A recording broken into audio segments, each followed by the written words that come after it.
The Chicago Cubs start a 6-game stretch away from Wrigley Field tonight as they try to get back on the right track at Coors Field. It's game 1 of 3 with the Chicago Cubs taking on the Colorado Rockies.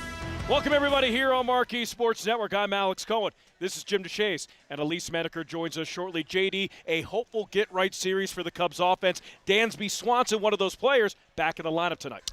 Yeah, I think Craig Counsell had been debating for quite some time as to when or if to give Dansby some time off. Finally decided to give him a couple days to get a little bit of a mental reset. He's so valuable defensively, he was hesitant to get him out of the lineup. We'll see if it pays dividends. And, of course, if you're going to kind of get a fresh start, Coors Field is the place to do it. It's a hitter's haven.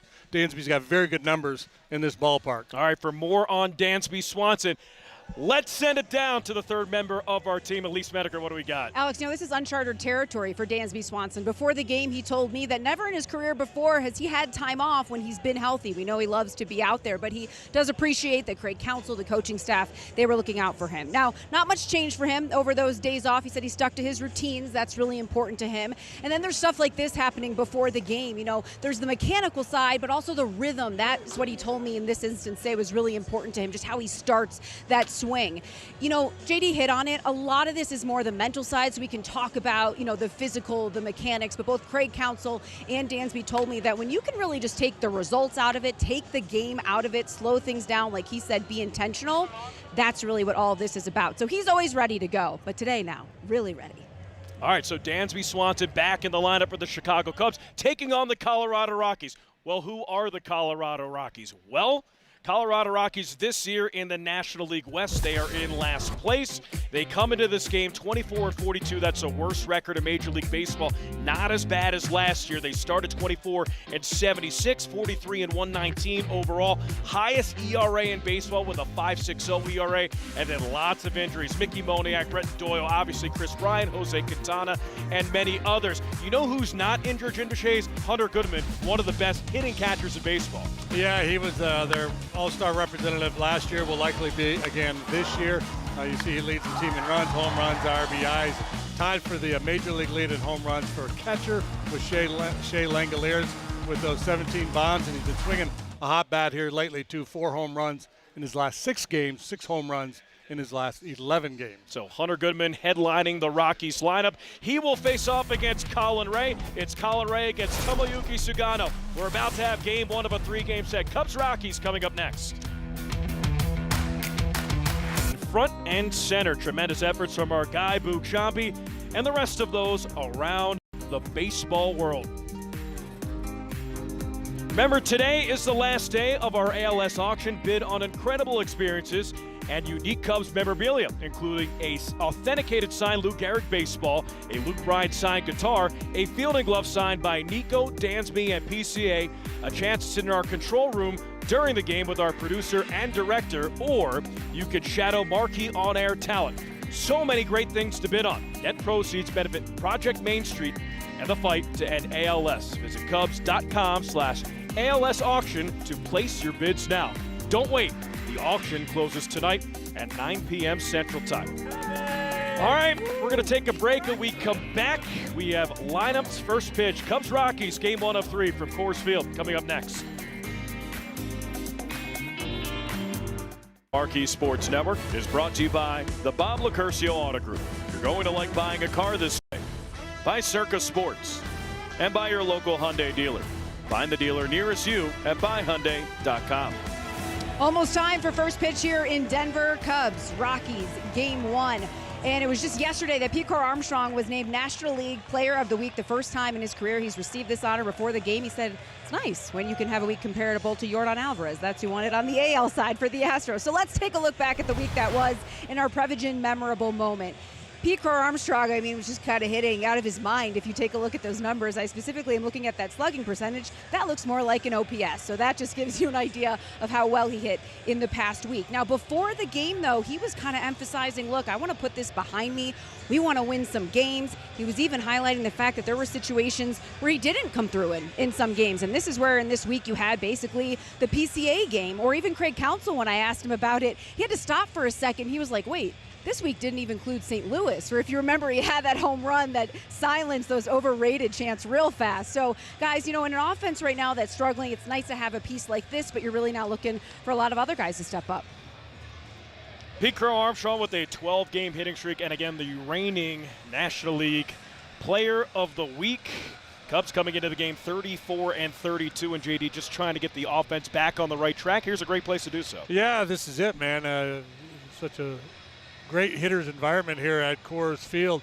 Big, spacious outfield here. A lot of extra bases to be taken. One of the keys about playing here is you can't walk people and you can't make errors. You just cannot give teams extra outs in this ballpark. And PCA obviously coming off that great week.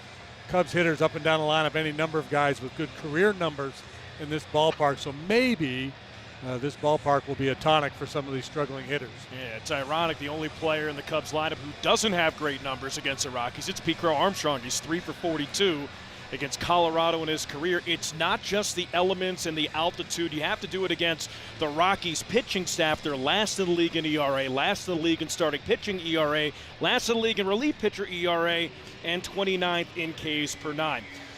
So the Rockies take the field. It is time for the Cubs starting lineup. Leading up, as we said, Pete Crow Armstrong, followed by Moises Ballesteros, DH. Hitting second, and then first base is Michael Busch. Big numbers at Coors Field. Hitting third, 4, 5, 6, Alex Bregman, the cleanup hitter. Hitting fourth, Ian Happ, left fielder hitting fifth, and then sixth, it's right fielder Seiya Suzuki. 7, 8, 9, second baseman Nico Horner hits seventh, hitting .333 at Coors. Eighth, it's catcher Miguel Amaya, and then batting ninth, as we said, back in the lineup, shortstop Dansby Swanson. Tomoyuki Sugano goes for the Rockies here tonight. He was a star in Japan for Yomiuri. A tremendous career over there. Splitter may be his best pitch. Not a big strikeout guy. As a matter of fact, he has the lowest strikeout rate in Major League Baseball among those with at least 60 innings pitched. Fastball velo about 92. He'll throw a cutter, that split, a slider, curveball. So he's got a lot of different weapons. Overall, 5-4 with a 3.98 ERA. All right, JD, we're not done yet. Time now for our keys to the game, brought to you by your local Hyundai dealer. What do we got, JD? Yeah, well, Dansby fresh off a couple days off. We'll see. Dansby nimble, Dansby quick, Dansby good. Good in this ballpark for sure. Let's see if that can continue. Left overture, you want lefties against Sugano. The slugging percentage for left-handed hitters against this guy is close to 600. And head for the mountains. Busch at Coors has been really good. 11 out of 22. That's a 500 batting average. He's hit 4 home runs in this yard. Like the beer reference there. So Tomoyuki Sugano, his last start against the Cubs came back in 2025 with the Orioles. 5 innings, 6 hits, 3 runs, 5 strikeouts, and a walk. Sugano with the Orioles gave up 33 home runs last season. He's given up 11 this year. 8 of them come on the road. But pitching at home tonight. So here we go. Tomoyuki Sugano against Pete Crow Armstrong.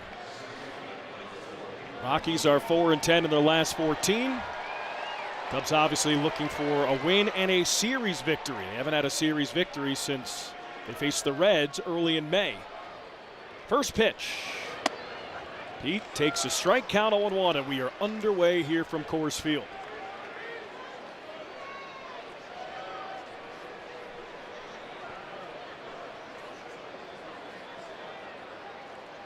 Oh, 1 delivery.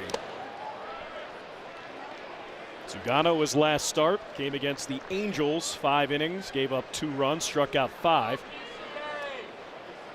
Back on June 2nd.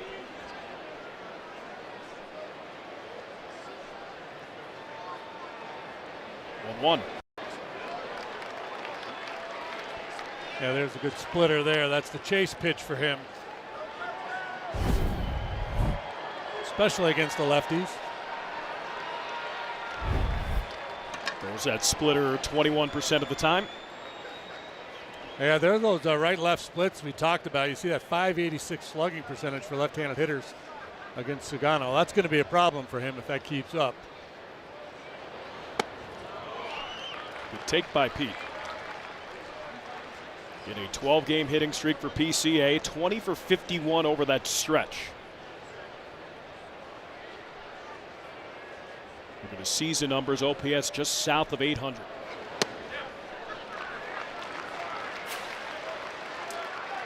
And the career high 12-game hit streak, 392 hitter, 5 home runs, and that OPS north of 1,200. 1201. That counts. Check swing from Pete. Went around strike 3. Did he though? Did he? Maybe. Let's see. You be the judge at home. Yeah, probably did. Pete looking at third base umpire Alex McKay. He had the same reaction as you did. Moises Ballesteros. Soft liner, shallow right, and a 1-out single for Moises. Brought in the Cubs' only run on Sunday. Gives the Cubs their first base runner here on Tuesday. Well, this is a ballpark where you can really be rewarded for putting the ball in play. Again, it's such a big outfield here. A lot of green grass out there. I imagine if you step into the batter's box here and take a look around, you feel pretty comfortable, like standing on the tee with a wide open fairway. Didn't benefit me yesterday. Hopefully the Cubs have better fortune. Talked about Pete's 12-game hitting streak. Michael Busch a 14-game on base streak.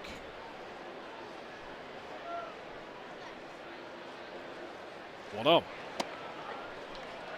Ooh, yeah. Didn't look like a strike. The batter is challenging. So David Rackley, the home plate umpire tonight. All right, that ABS is powered by T-Mobile. And Michael Busch, challenge accepted.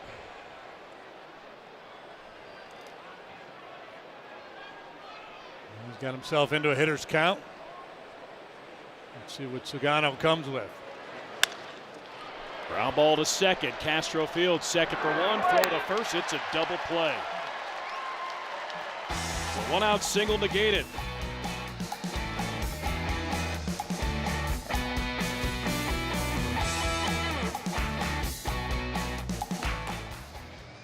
Rockies nothing. And it's time for the Rockies lineup. It's brought to you by Ford. Jake McCarthy, Willie Castro, TJ Rumfield, 1, 2, 3. Hunter Goodman, Troy Johnston, Ezekiel Tovar, 4, 5, 6. Cole Carrick making his big league debut, hitting 7th, followed by Kyle Karros and Edward Julian hitting 9th.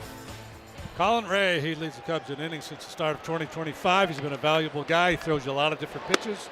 And like Sagano, he's had his issues with left-handed hitters as well. They hit 296 against him with a 365 on base and a 421 slugging percentage. Ray's last 3 starts have been pretty good.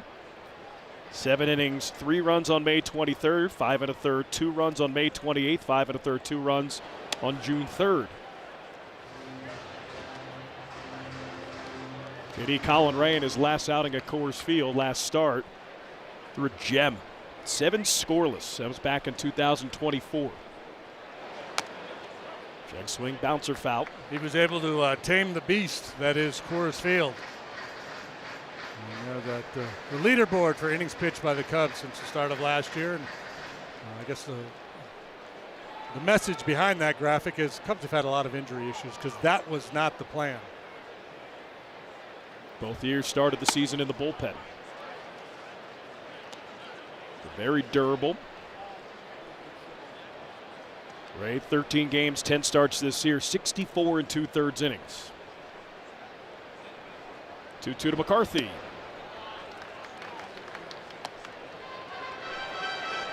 Jake McCarthy, first year with the Rockies.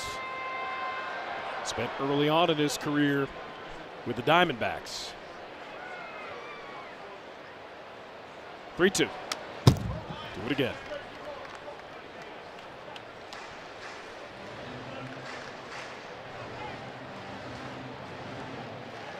Jim, you talked about the Cubs' injuries pitching-wise. Rockies have a lot of injuries position player-wise. McCarthy jolts that foul. Not one but 2 outfielders for the Rockies on the injured list. Mickey Moniak, Brenton Doyle. Doyle, a 2-time Gold Glover. And Moniak was pacing for an all-star caliber season. Yeah, he was off to a great start. Pop up behind home plate. And it lands just in front of us.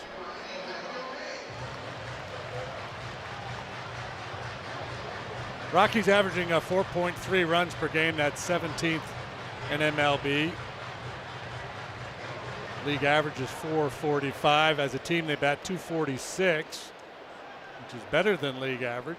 League average is right around 242. And a leadoff walk for Jake McCarthy. You would probably expect a little better in this ballpark. And that's something you can't do here is walk people. McCarthy a threat to run. He swiped 11 bases in 13 tries. Here's old friend Willie Castro. 34 games with the Cubs in 2025. 54 games with the Rockies here in 2026. Fly ball to left, hat back, and he makes the catch. So Castro retired, McCarthy back to first. The Rockies are a very aggressive team. I expect to see a lot of first pitch swings out of them here tonight.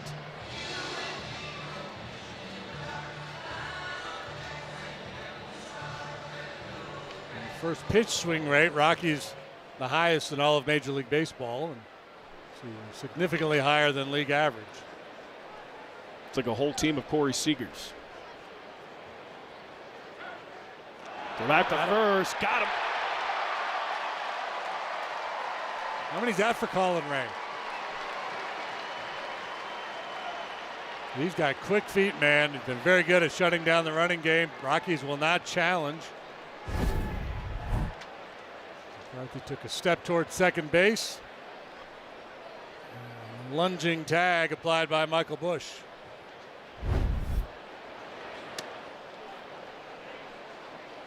To quote our guy Cliff Floyd, you should never get picked off by a right-handed pitcher. But for Colin Ray, there's an exception. He's pretty good. Yeah, well, it depends if you're running or not, right? If you're thinking about trying to steal a base, sometimes you have to put yourself at risk to try to get a jump if the pitcher is quick to the plate. If you're not going and you get picked off, then that's one you might hear about in kangaroo court.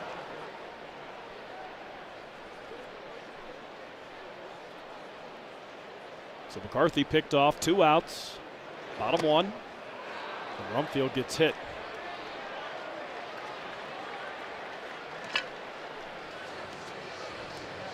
So hit by pitch, 2-out base runner for the Rockies.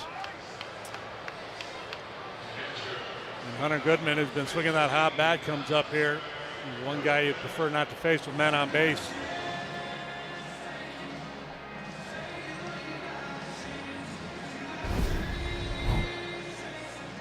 Big old leg kick, my goodness. And then just gets drilled in that back foot. Hunter Goodman, 17 home runs this season. He had 31 in 2025, the most for a catcher in Rockies team history. Just misses there.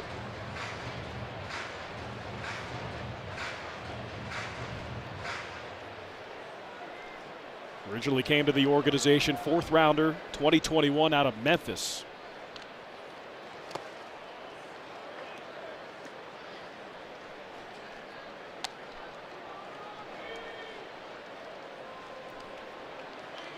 So Colin Ray walked McCarthy, got Willie Castro to fly out. Rumfield hit by a pitch. Got a 2-0 count to a dangerous hitter in Hunter Goodman. He lashes out one deep to right field. Seiya Suzuki back at the wall, and it is gone.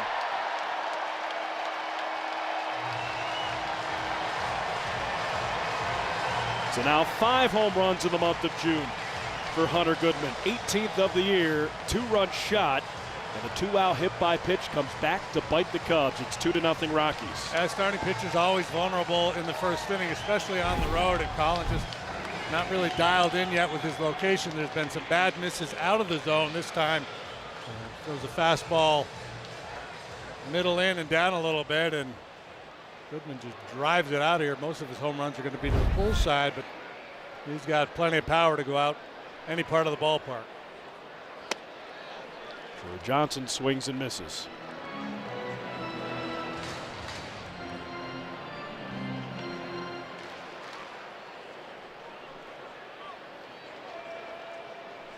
Troy Johnson calls timeout in the batter's box. But such a bad combination for the Cubs over the last month, the combination of the lack of offense and struggling starting pitching. They've been playing from behind, feels like every night. Hard ground ball to second, backhanded Nico. Fires to first, and that's the third out in the first. 2-0. The Cubs now trailing Alex Bregman to lead off the second.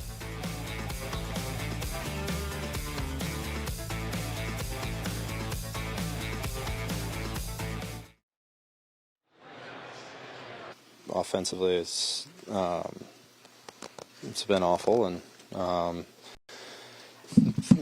I've failed many times in this game. I've struggled before. I've started slow before. I've started fast before. And when you're struggling, there's only one way forward, and that's straight head on through it. And I haven't executed all year. Runners in scoring position, I've been god awful. So I need to be better. And if I'm better over the last however many games, we probably win the majority of them.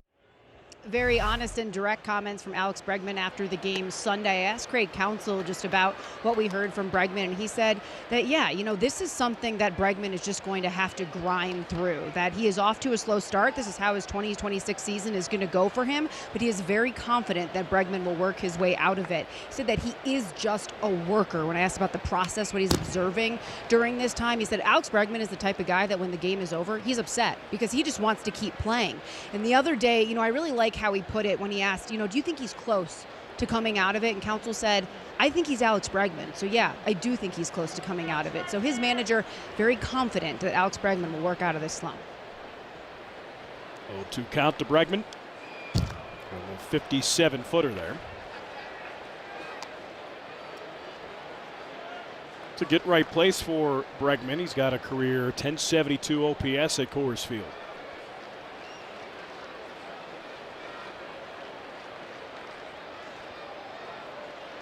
1-2. Popped up, fouling out of play. I feel like in recent weeks he's been a little more aggressive early in counts. He's always been a very patient hitter. Maybe his best attribute is his strike zone judgment, plate discipline. He's been a little more aggressive here lately. He's trying to flip the scouting report a little bit, perhaps. But he's seen a lot of breaking balls. He sees a lot of breaking balls. Seiya Suzuki seeing a lot of breaking balls. Dansby Swanson among the league leaders and breaking balls faced. 2-2 from Sugano. Bregman stays alive. What happens even with the best of hitters, guys that have played a long time like Alex has, you get into a funk, you want to swing your way out of it, and you have to remember or be mindful of being willing to accept your walks too. Make sure you do get a pitch in the zone. That's a good take. Here's a weird stat though. What do you got? Yeah. He's hitting 293 on the road this year. He's only hitting 200 back at Wrigley. There's a weird stat. Add to that batting average here on the road. Leadoff single, Alex Bregman in the second. Good call.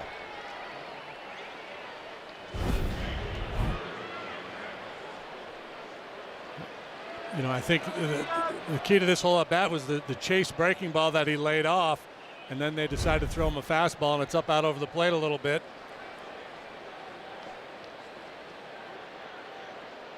So leadoff base runner in the second.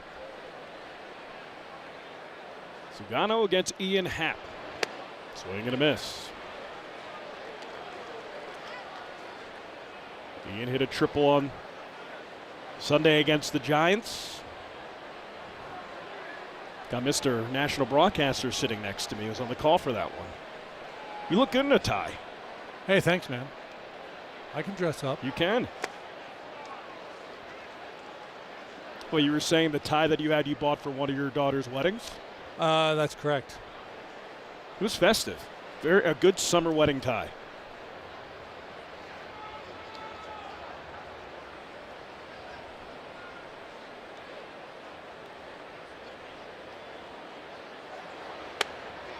Oh, fooled him. Slips a piece of cheese by him. Here's some kind of funky numbers on Sugano. A base is empty. Opposing hitters a 915 OPS, 11 home runs, 286 batting average, but he gets tough, man, with men on base. It's kind of like the Javi Assad story. Javi was incredible on Sunday.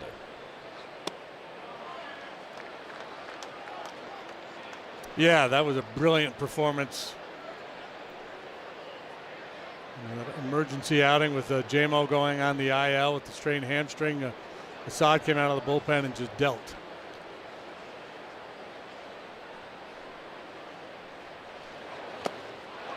I've got a piece, but it's held on to by Goodman.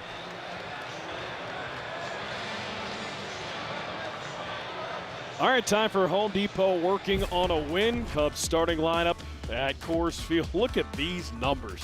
403 plate appearances, 17 homers, hitting well over 300, and a 957 OPS entering today. Starting lineup against Coors Field. Nobody wants a day off when you come to Coors Field. Well, maybe the pitchers, but none of the position players. Especially Seiya, hitting 370 all time here. 1083 OPS. Swing and a miss.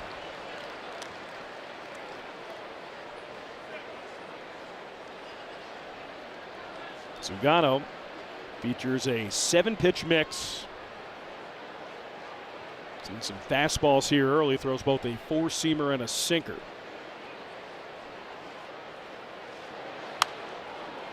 Pop up from Seiya. Sails just to the right of us, fouling out of play.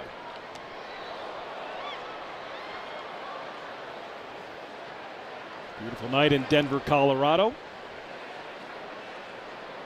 A lot of Cubs fans. Easy trip for them to make.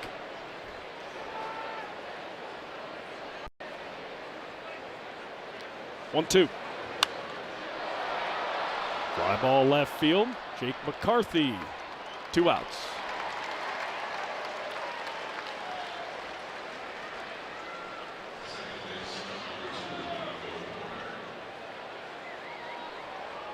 Cubs tonight so far, a pair of singles.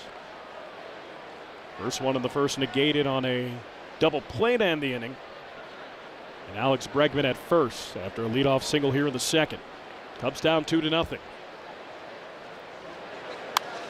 Nico lashes that foul. And Nico, another guy that needs to get right, and his game works really well here.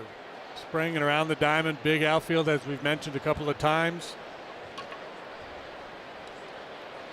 Put it in play, don't punch out. A lot of holes to be found out there.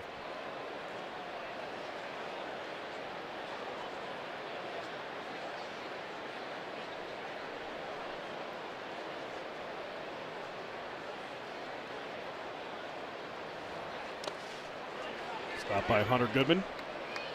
And you think with the baseball field, how is this stadium and the dimensions here so much greater than the other baseball stadiums? Well, it's over, 3,000 square feet bigger. Yeah, because of altitude, they made it really big. I mean, it's 390 out there in the power alley and left, 415 to straight. It's deep down the lines.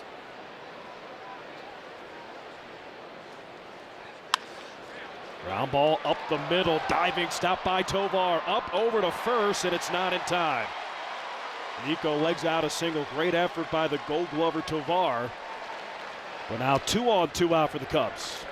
That's the other thing about altitude. The ball off the bat is going to travel a little bit faster, so even ground balls become a little bit more of a problem. This one has a little juice on it. Tovar can really play out there short. And Nico going down the line gets himself a knock, and the Cubs have a little bit of a 2-out threat here. Speed kills.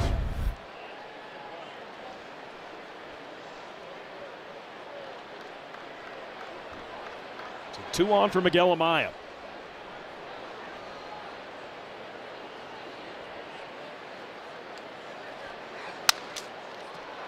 Broken back grounder to second. Castro steps on second. And the Cubs strand a pair here in the top of the inning. They're down 2-0.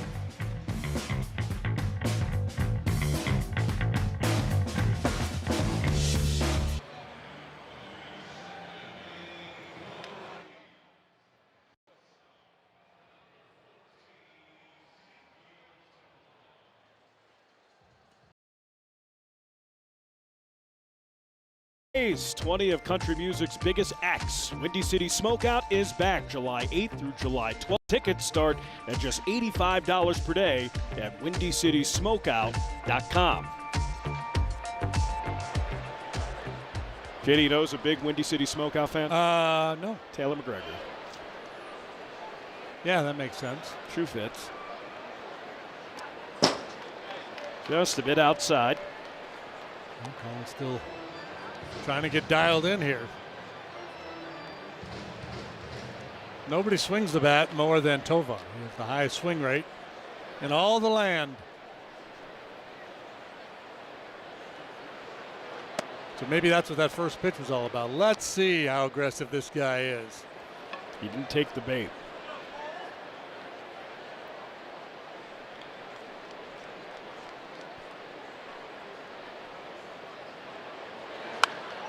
That is hammered.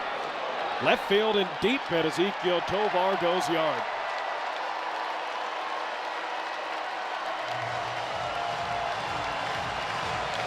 Dangerous pitch. You spin it in the zone when the hitter has count leverage. Against a very aggressive swinger like Tovar. He's kind of backed into the corner, Colin was, falling behind 2-0. Obviously didn't want to walk him. Took a shot with that slider. It didn't do much. If anything, it backed up a little bit on him. So a pair of home runs hit here by the Rockies for Tovar. That's his 5th.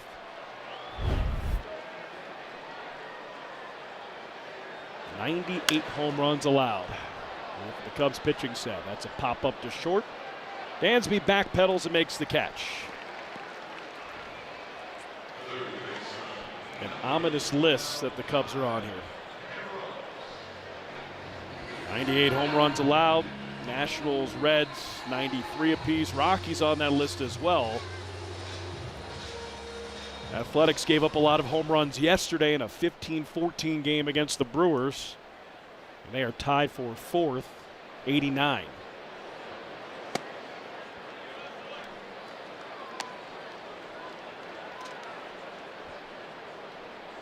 That game, JD, last night, the 15-14 game, 11 combined home runs.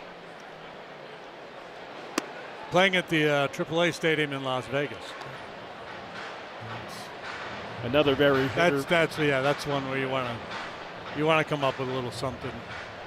Elbows might need another 5 days before I make this start, Skip. Look at the variation of those home runs. The longest 483 feet, the shortest 316 feet. A difference 167 feet. I think that math is right.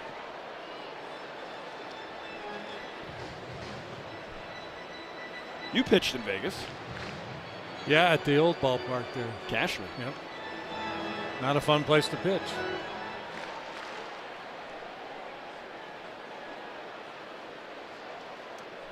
Two. Old foul. Kyle Karros. Nice stretch for him recently. Last 8 games, hitting .360. Yeah, the fun note I have for Karros is he's hit 4 big league home runs. 3 of them have come against his dad's former team, the Dodgers, including his first last year. Jam shot to second. Nico on the outfield grass. Slides, fires over to first. It's not in time.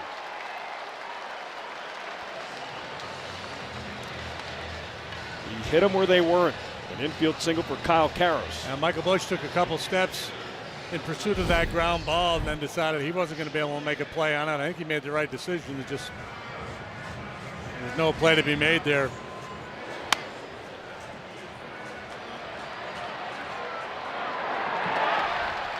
Nico ranged out to medium depth right field.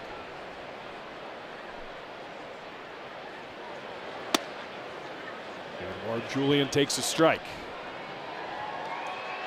Julien, a former big-time prospect with the Twins. Also had a huge rookie year in 2023 at an .839 OPS in 109 games. Struggled in 14, struggled in 15, and then traded for a minor league pitcher in the offseason to Colorado. Yeah, he's got power. He has plate discipline. Hasn't really showed up yet here with the Rockies. He's from Quebec City. Not really a breeding ground for Major League Baseball players. They do turn out a lot of hockey players up there. Been a fixture on the Canada national team quite some time. Now back at the screen. Julian, about 2 weeks ago, was mired in a really tough stretch. 15 games, he went 1 for 40. Sacre bleu. Gonna go out on a limb and say that was French. That's right. Got it.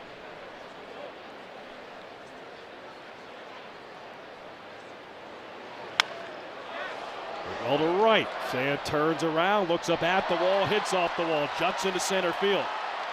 He cuts it off. He's going to fire home. Here's a play at the plate. The throw's not in time. RBI double, Edouard Julien. Kyle Caro scores from first, and it's 4-0 Rockies. Yeah, Colin Wright just searching for answers right now, and real nice play by PCA. They had a fighting chance to get Karros at the plate because of his hustle going over there to back up Suzuki. That ball got out there so quickly by the time Seiya realized he wasn't going to be able to make a play on it. He's too close to the wall. Heads up PCA, hustles over to get that carom and hustle it back in. It was just a little bit too late.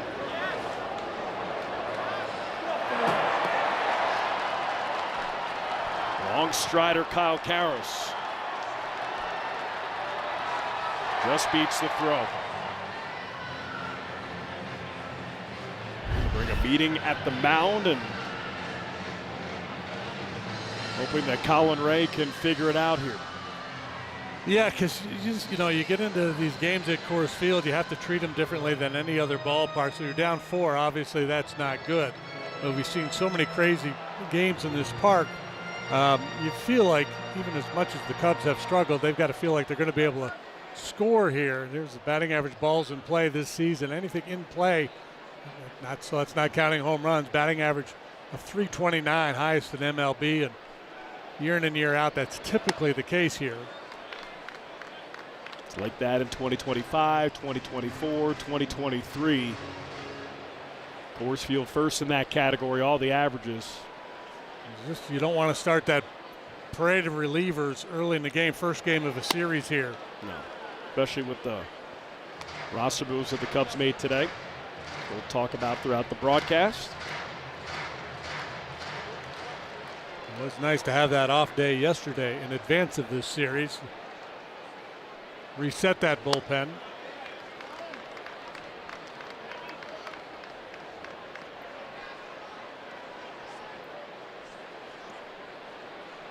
Look at the skipper. Former Colorado Rocky himself. Line foul.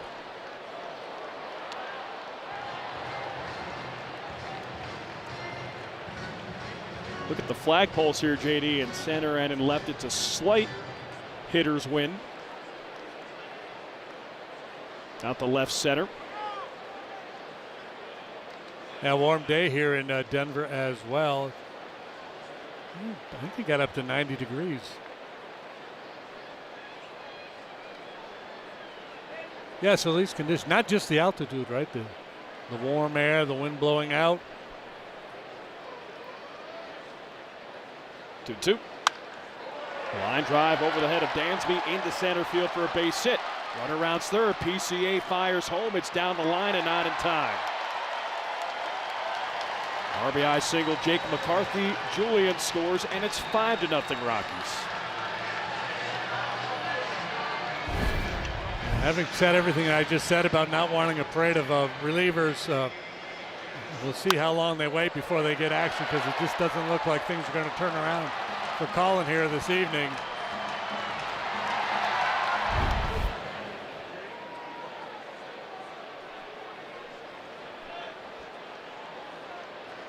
Castro up. Takes a strike. Castro traded from the Twins to the Cubs. Trade deadline 2025 for pitchers Ryan Gallagher and Sam Armstrong. Gallagher in AAA with the Twins now, and Armstrong in AA with the Twins. Castro late on that heater.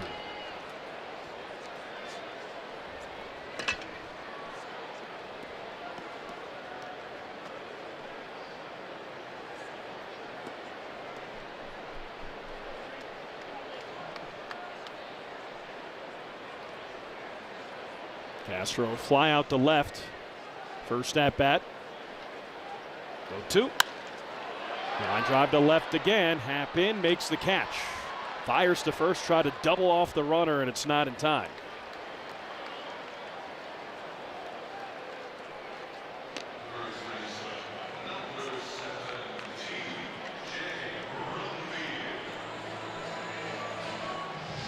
Two outs for TJ Rumfield.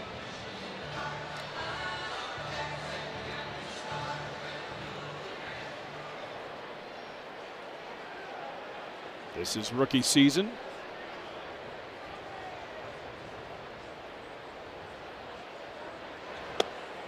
Takes that low. He hit his first big league home run in his second career game. It's Yuri Perez. It's the Marlins. Originally drafted by the Phillies, traded to the Yankees during his draft year, and then traded from the Yankees to the Rockies this offseason.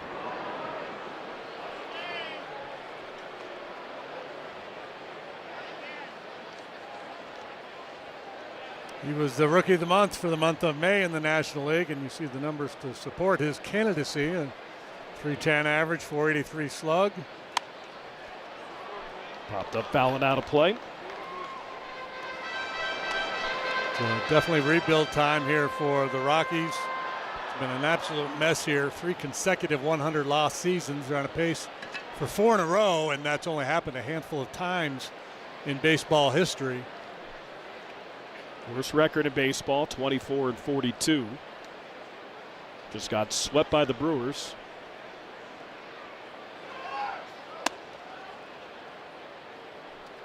Pitch was high, and Jake McCarthy bluffed a steal to second.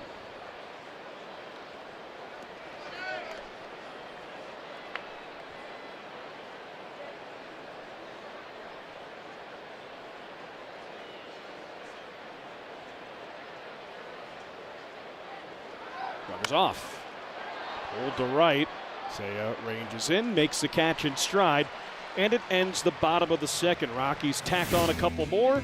Cubs down 5-0, but Dansby Swanson leads off as we start the third.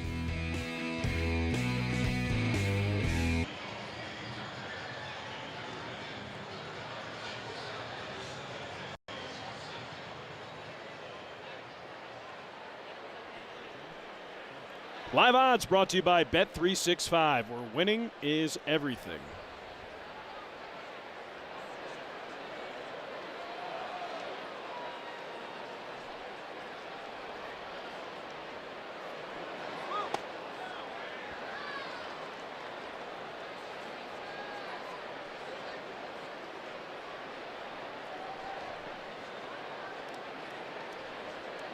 Dansby back after a couple days off.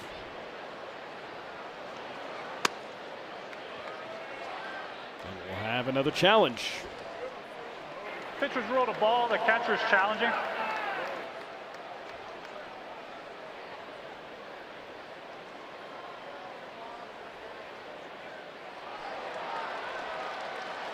Call is confirmed. Colorado has 1 challenge remaining. Counts 2-0. Probably not the ideal use of a challenge there.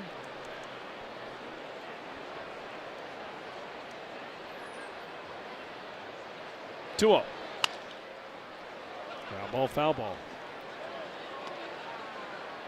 That's the one pitch Dansby's been able to handle during this funk. Middle end fastball.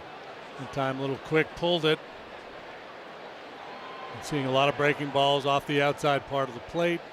Front side's been flying open. Good take. Yep, took a breaking ball outside.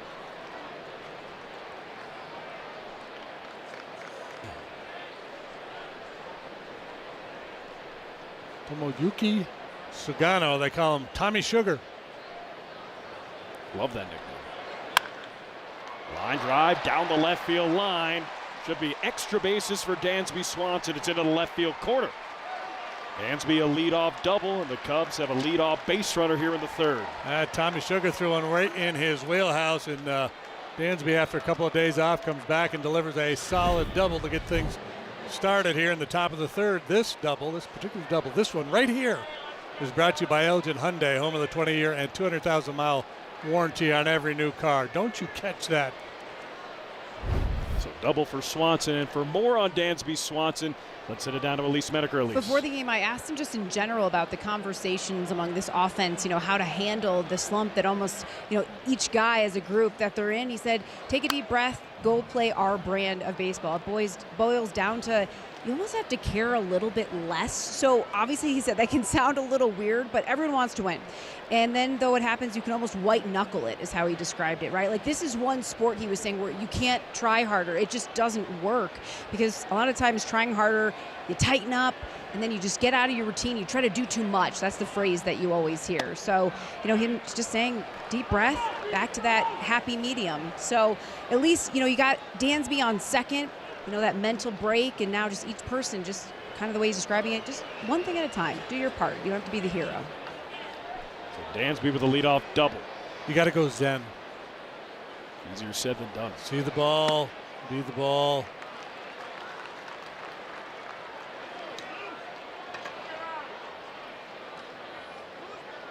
Dansby had 2 days off and then the off day. Cubs did not play yesterday. 2-1. Part of what has driven this hot streak for PCA, and it's not just this batting streak, it's been an extended period of time where he's been much better. Just better discipline, better swing decisions. And mechanically doing more damage in the air to the pull side. You're talking about that extended period of time. It wasn't just this week when he was player of the week. Over his last 50 games, it's like 2/3 of the season. His walk rate is above 10%. Strikeout rate is below 25%. A little bit late there.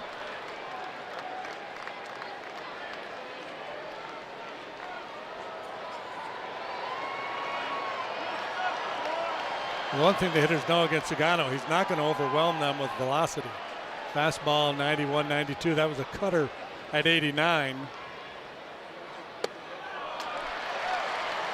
Pete Crow Armstrong walks.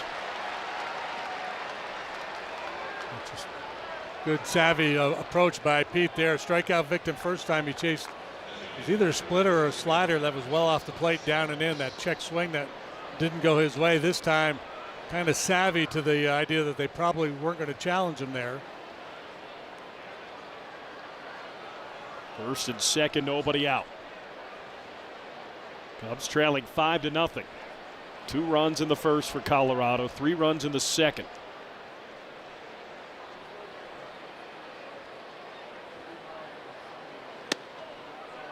This pitch is taken outside. Ballesteros single in the first, RBI single on Sunday.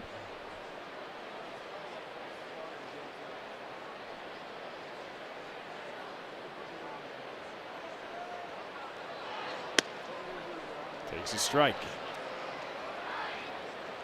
Jimmy, look at Moises, and this is a spot for him to do damage. Obviously with the runners on base, but against a pitcher, right-handed pitcher like Sugano with below average velocity.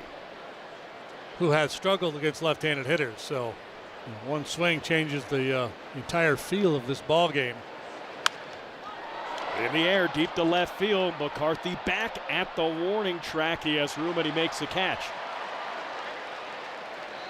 Dansby did not go to third. Smart call. All right, time now for the Verizon reliable performance. Michael Busch at Coors Field, 7 games, hitting .478, 11 for 23, 4 homers, and that's a slugging percentage of .1087, not OPS. Got a pitch to hit. Last time he was up there with Ballesteros on first base. He hit it hard, but on the ground at second base for a double play. It's fouled out of play.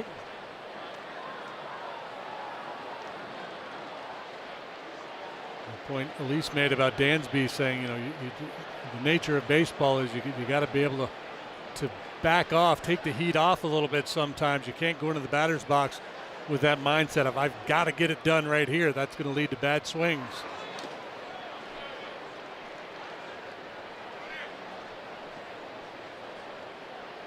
And even during this tough stretch, Michael Busch pretty good.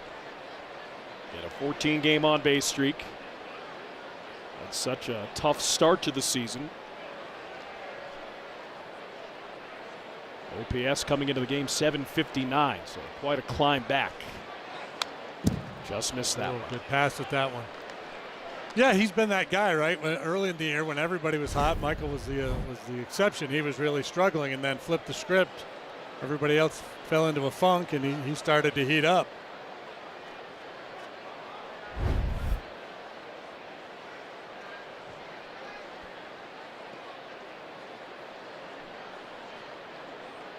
Two on, one out. 1 ball, 2 strikes. Sugano fires. Busch takes it low.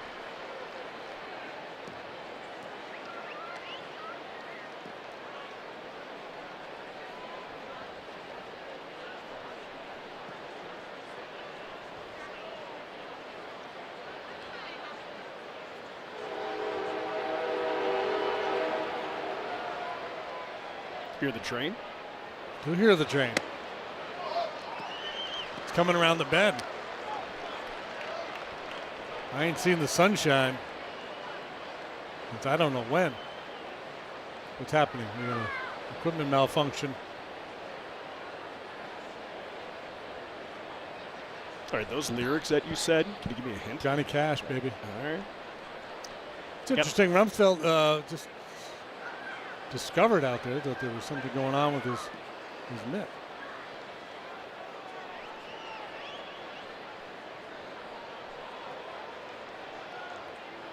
That glove's not ready to play. Nope. Hit it to him, Michael.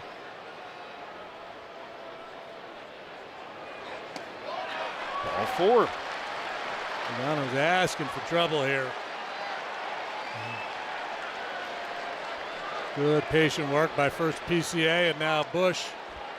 And here comes Bregman again with bases loaded. So this is struggle versus struggle. The Rockies have been susceptible to damage in this spot, and the Cubs have not capitalized frequently in this spot.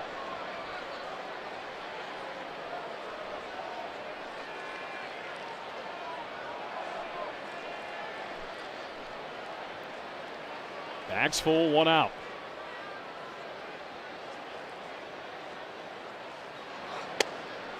Bregman takes a strike.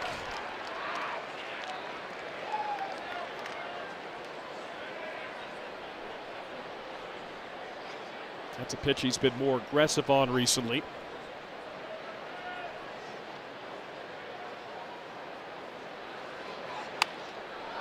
Line drive to left. McCarthy makes the catch. Swanson tags up from third.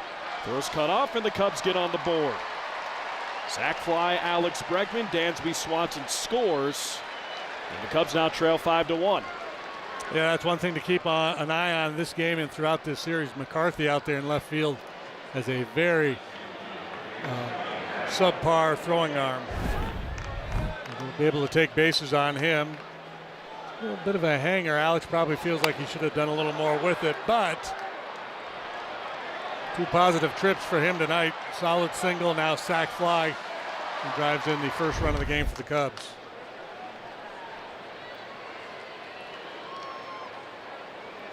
So 2 on and 2 out.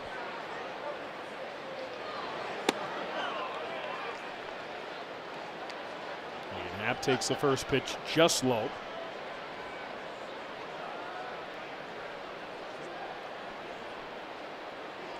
Those power numbers, 14 homers. Done a lot of damage from the left side.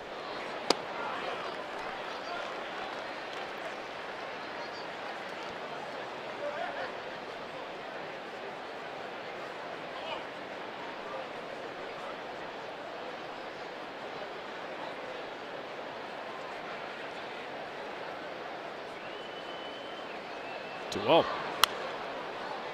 Popped up out of play. I believe Ian, during the last homestand, hit the farthest left-handed home run of his career.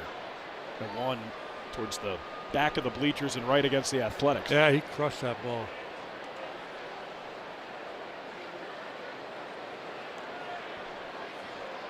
He's had a few tape measure shots this year. Maybe we could add one more. Opposite foul.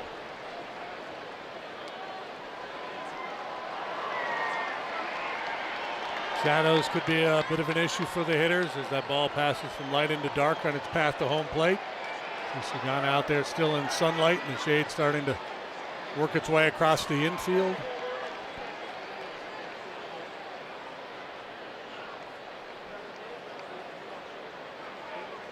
Two. Flared shallow left, twisting foul towards the screen and towards the seats. Happ in this situation sees a lot of changeups, and you have to respect that split finger pitch of Sagano. Just a little bit behind that 93 down the middle. Sagano, not your typical second-year MLB player. He's 36. Long storied career playing out in Japan.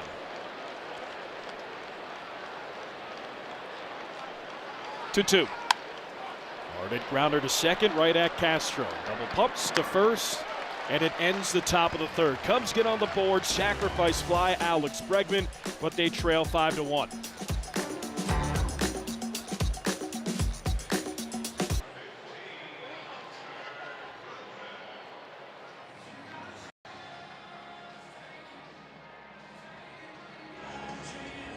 It is the bottom of the third, and the Cubs are down 5-1 to the Rockies. Before the game, Craig Counsell talking about the roster move because we knew that Jamison Town, it was probably going to be an IL stint. That's what we officially learned before the game. So Jamison, Counsell said, is dealing with a moderate left hamstring strain. So we probably will not see Jamison until after the All-Star break. I mean, that's what they're shooting for at this point. In the corresponding move, Ethan Roberts, he was recalled. And then other moves made today because we expected Matt Shaw to be back, so that is the case. And the corresponding move there is Kevin Alcantara. He was optioned to AAA. And then in some happy news, Trent Thornton, he was placed on the paternity list. So congratulations to him and Tyler Ferguson. He was recalled. A lot of roster moves there. Congratulations, Trent. When the baby's born, it'll be their second.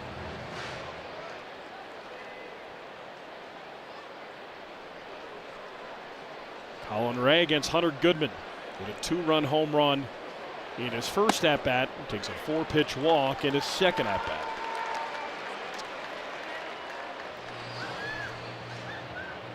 You see it all the time, right? The guy goes deep, next time up.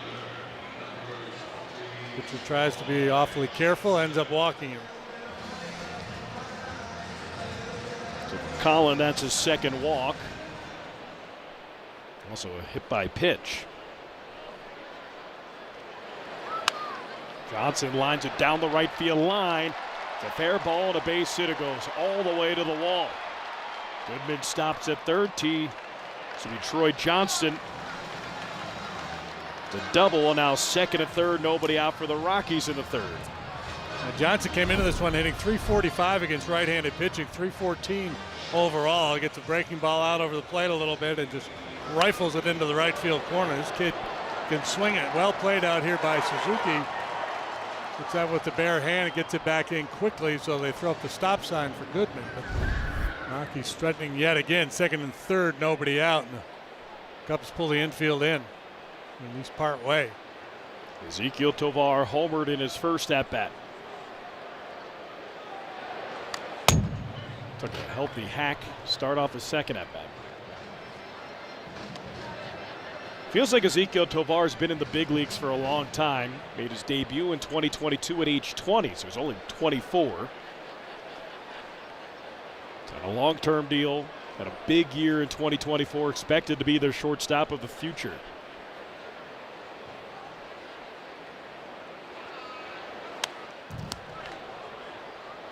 Jimmy, look at his year in 2024. 45 doubles, 26 homers, won a Gold Glove. The one, I would say, blemish, he struck out 200 times. That's it. High swing rate. And there's going to be a decent amount of chase with that. Struck out 27% of the time this year. There's another one, a big one for Ray. He's vulnerable to the fastball up and the breaking ball away when they get ahead. That's precisely what Ray did to him. He gets Tavar to chase, gets a big first out of the third, and now Cole Carrick, second big league at bat, making his debut tonight. Called strike. He wanted to challenge, and I think David Rackley's telling him it's a little too late. You saw those numbers at AAA. He's got speed, he's got power.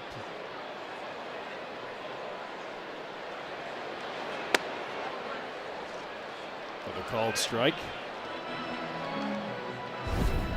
I was told he plays like his hair's on fire. He's one of those guys, plays with a lot of energy. He taps there, and Rackley says, no, time's up. 0-2. Another big strikeout for Colin Ray. Well, Colin Ray's got a chance to fish himself out of this mess. It could prove to be a turning point in this game if we can get it done here. And Garrett, the youngster, overly anxious, goes after a bad one. So a walk, a double, strikeout, strikeout. Here's Kyle Karros.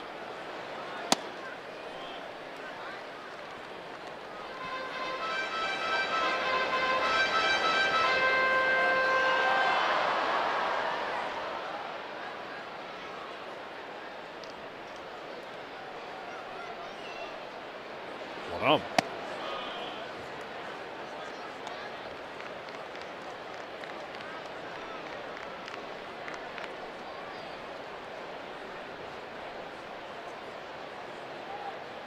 Deep breath for Ray. He fires, so they're gonna miss. Hey, those back-to-back punch-outs from Colin. That means a free drink at the corner tap back in Cascade, Iowa. Say if he were to strike out 3 in a row here, they might have to throw in a little bonus. Yeah, bonus order of Mossy sticks.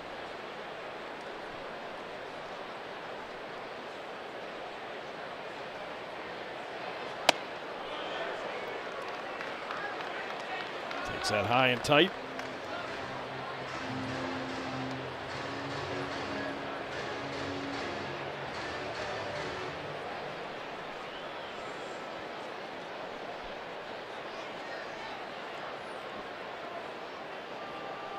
One by Ray. All four.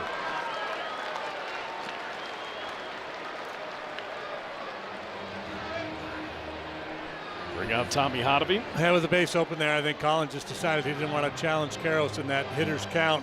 Was hoping that Karros would maybe be a little anxious and go after that pitch. Guys tend to get a little swing happy when they got a couple guys in scoring position. So good work by Karros to lay off. Julian will get his chance. Colin came into this game with a league average walk rate. He's walked 3 so far. But JD, I know you haven't pitched at Coors Field in Denver. You spent some time in Colorado Springs. How different is it pitching here as opposed to at sea level, or from what you've heard? Well, it's in this particular place, it's the big outfield that creates the biggest problem when the ball carries. You know, guys talk about not being able to spin the breaking ball. The breaking ball is typically not as sharp here, where it takes a little bit longer to develop feel for it. Line drive left center. Edouard Julien with a 2-out base hit, and this will score 2. Go back to seconds, not in time, and it's 7-1 Rockies.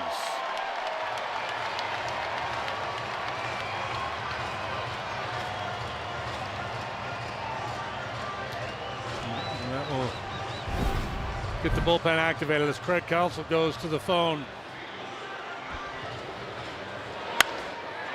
And Julian, who's a patient hitter that time, ready to ambush.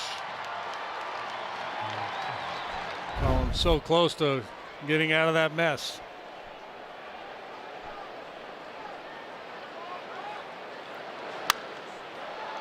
Sky to right center. Seiya Suzuki has a beat on it. Makes the catch, ends the third. Rockies tack on 2 more runs. 7-1, Cubs trail.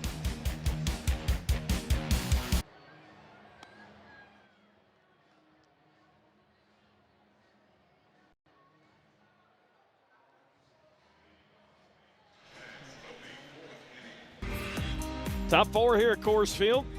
Cubs trailing 7-1 here against Tomoyuki Sugano. Seiya Suzuki, Nico Horner, and Miguel Amaya to at least start the top half of the 4th.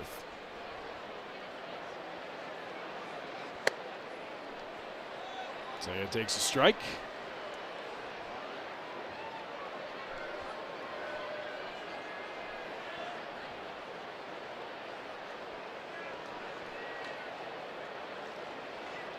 The 1. Check swing, 1 around. Well, that pitch has really bedeviled Seiya here. Just can't seem to lay off. Get there.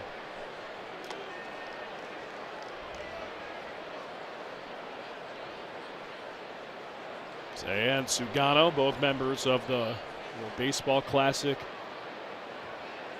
team for Japan.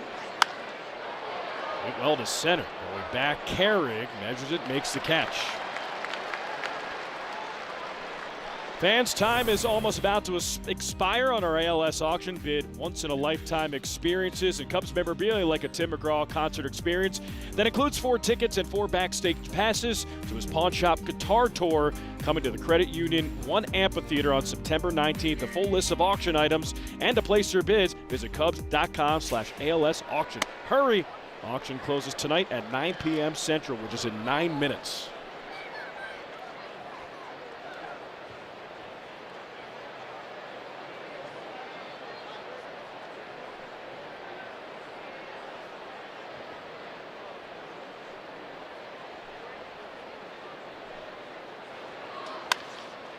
Hard hit to short, caught by Tovar. So a line out to center and a line out to short to start the 4th.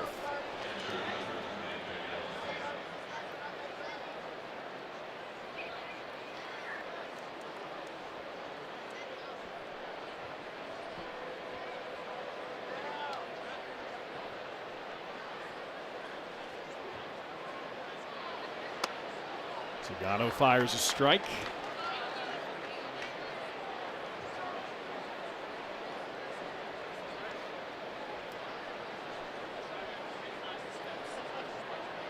Fires. Just misses. Ooh, man. Good looking pitch.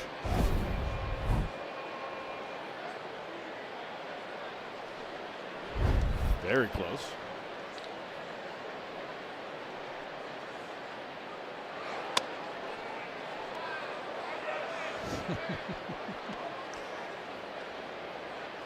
Chuckling. Pretty close. Good. Goodman was tempted. That one was on the corner. That was a strike. And Goodman, if they had 2 challenges, he probably would have used one there.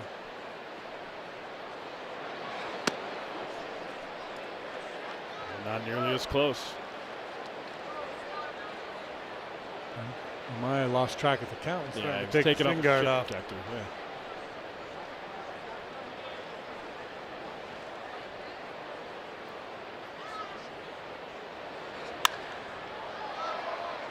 Fly ball to left center, playable. McCarthy in, makes the catch, and it's a 1-2-3 inning in the top of the 4th. 7-1, Cubs trail.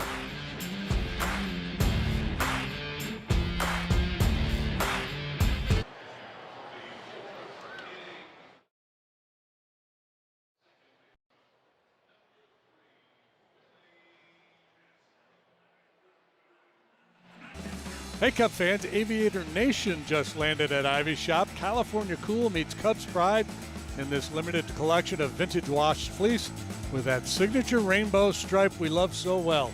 Each piece is handcrafted, single needle stitched, and broken in so it feels like a favorite from day one. Find it at ivyshop.com or at the Cub store at Gallagher Way. Love that rainbow stripe. Is that your style, California? Oh, absolutely. Yeah, it's an apt description. Utility player Willie Castro up. Yeah, he's played all over the place for the Rockies.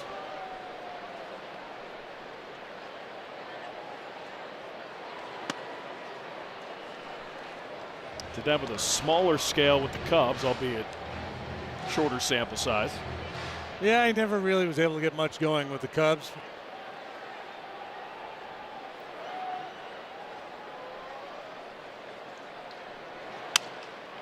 Broken bat looper, shallow right, Suzuki in, can't get it.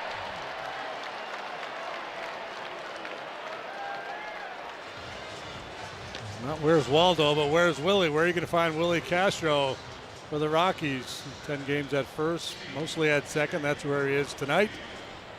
Third and short, and a little bit in the outfield as well.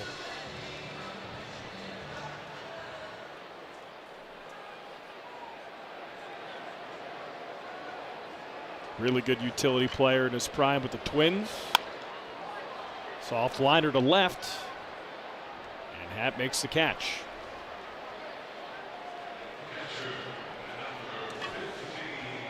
If you think today was hard, try living one day in this man's life.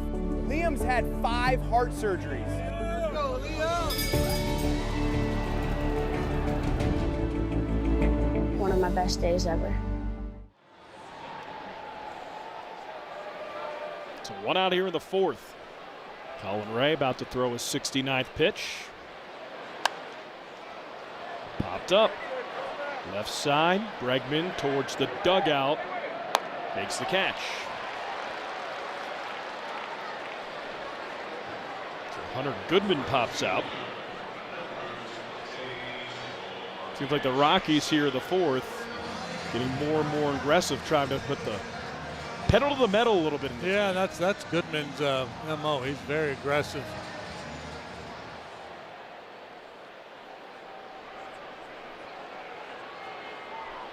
Johnson, double on a run scored in his last at bat. Takes the strike. Johnson's an interesting story. He was drafted in the mid-rounds 2019 by the Marlins. I mean, he raked all throughout their minor league system, but they never really gave him an opportunity. Thought he was going to break camp with the Marlins in 2025. Got beat out by former Cub Matt Mervis. Then when Mervis was DFA'd, he was called up. And Johnson was pretty good with the Marlins last year at 277 with a 750 OPS. But DFA'd, claimed off of waivers by the Rockies, and they've really enjoyed him here.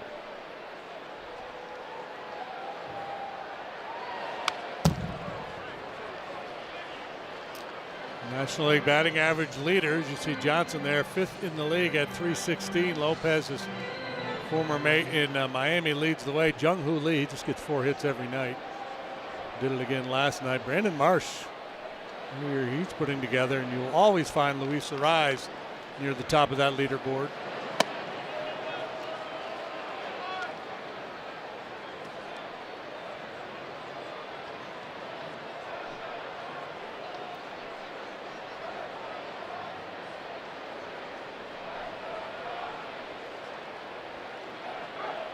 Back to first.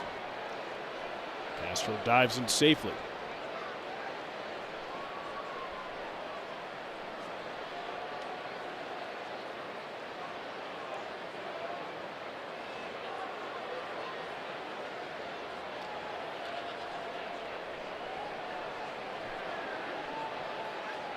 One, two.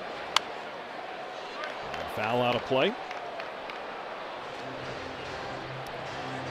Jim was talking about the shadows between the pitcher and home plate earlier in the game. Those have seemed to dissipate.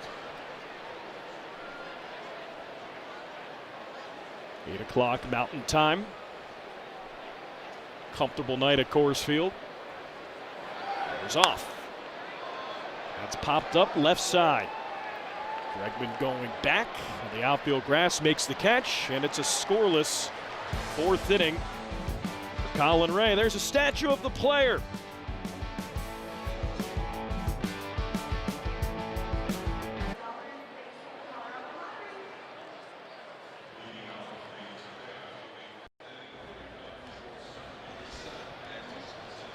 Into the 5th here at Coors Field. 7-1 Rockies lead.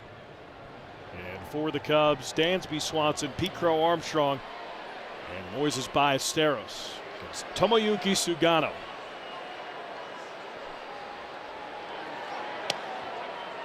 This pitch misses away.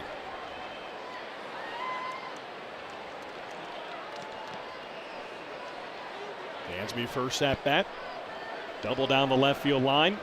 Scored the Cubs' only run. Takes a strike.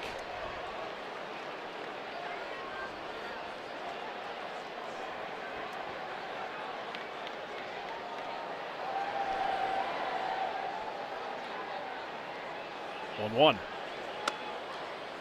Another strike and a steady diet of breaking balls against Dansby. Yeah, he challenged him with a fastball middle in last time, and that's the ball that Dansby smoked to left for his 2-base hit. I suspect they'll stay away with breaking balls or maybe try a fastball in off the plate. You see Goodman sliding out. Bad pitch, good result for Sugano. Inside corner, called 3rd strike. Missed his spot, but got his man. They're trying to go away with this breaking pitch. And ends up clinging to the inside corner.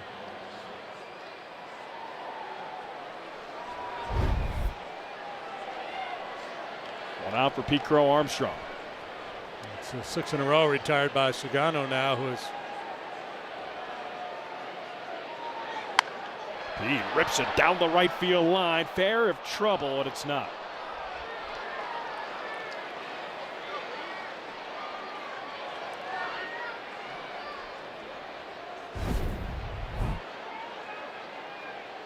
He leaned on this one, and then he tried to stare at fair. Swings and misses at that one.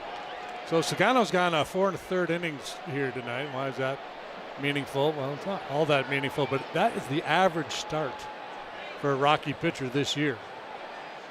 It's tied for the lowest in MLB with the Nationals. Their 9 quality starts are the fewest in Major League Baseball.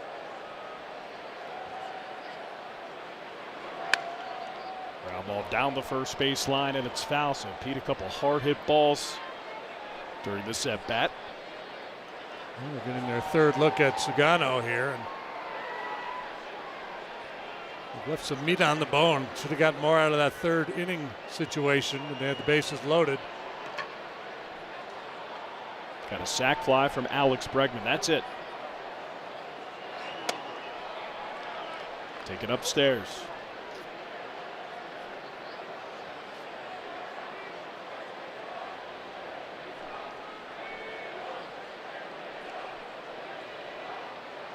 Sugano about to throw pitch number 79. Another take by Pete. You know, he teased him with a high fastball. Pete wouldn't bite, comes back with the off speed, the splitter on the plate down below the knees. He took that like he saw it really well. Now as a pitcher, you're like, man, look, this guy's on everything. He's seeing everything well.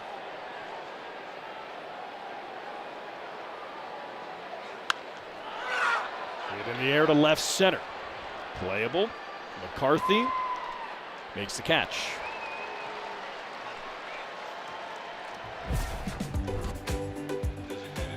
Tomoyuki Sugano. You look at that long career with the Yomiuri Giants. The 2014 MVP, 2020 MVP, 2024 MVP. And look at those MPP career stats. 12 years, 136 and 74. Got the top pitcher award in 2017 and 2018.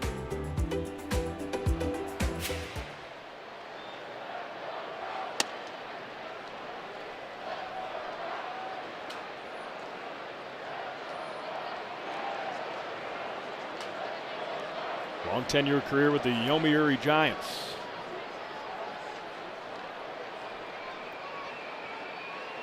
And your hat that you have, is that of the Yomiuri Giants? It is. Picked that up when we were in Japan last spring. Yomiuri, they play their home games in Tokyo.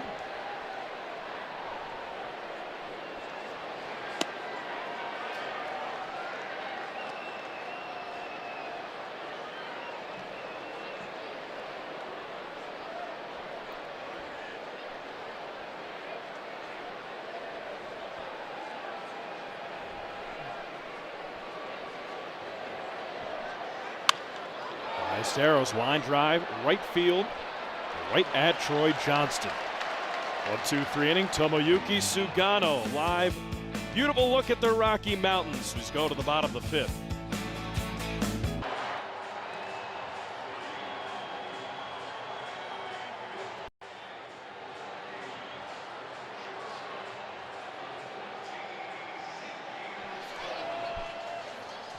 Bottom five here at Coors Field. Cubs down 7-1. Colin Ray, the 1-2-3 fourth inning. Excuse me, a scoreless fourth inning. Stranded a leadoff single. Ezekiel Tovar, fly ball to right. Seiya Suzuki, long run towards the line, foul ground, makes the catch. Nice play by Seiya. Hey folks, don't wait. Backed by popular demand, Wrigley Field experiences are still available on August 14th and September 12th. VIP packages include game tickets, a pregame reception, a tour, a meet and greet with a current Cub player. Learn more at Cubs.com/Wrigley Field Experience.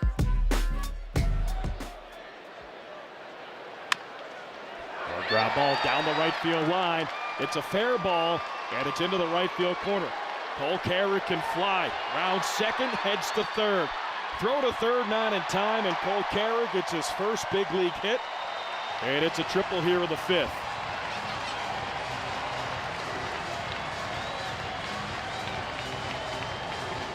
Sure that baseball will find the dugout.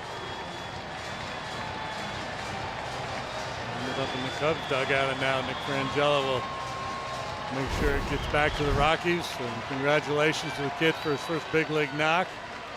Talked about his style of play. He really likes to get after it, and he can really scoot. And now the Cubs will have to pull that infield again with a one-out triple.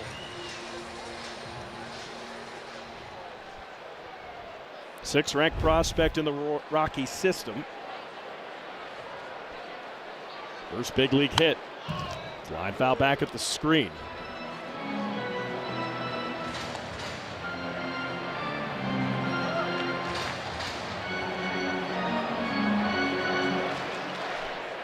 Kyle Karros, single run scored in a walk tonight.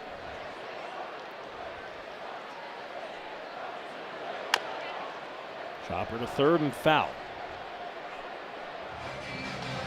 Look at the Rockies scoring. They got two in the first. Two-run home run, Hunter Goodman. Three in the second. Ezekiel Tovar homer. And RBIs from Edward Julian and Jake McCarthy. And another two-run single from Julian in the third.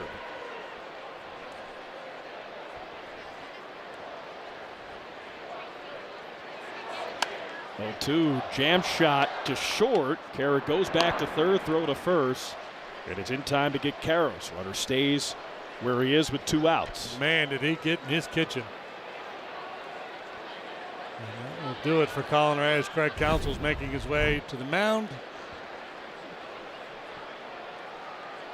Doesn't go very far when you hit it with your thumbs. Probably painful too.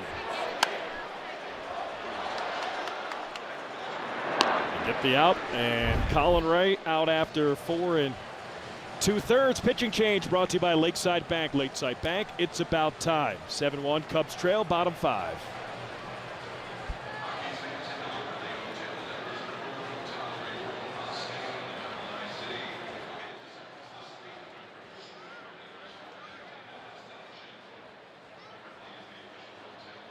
Fans who purchase tickets through Cubs.com/specials receive a special edition New Era Cubs and Indiana cap. I will need one of those.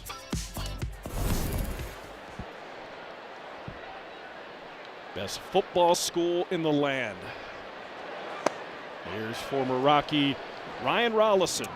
Yeah, Rollison made his big league debut with the Rockies last year, pitched 31 times for them this season, 18 trips to the mound with the Cubs, and he's been effective with that 2.49 ERA. A lot of balls on the ground, good strikeout rate. Got a couple big outings during the homestand. Part of some Cubs victories.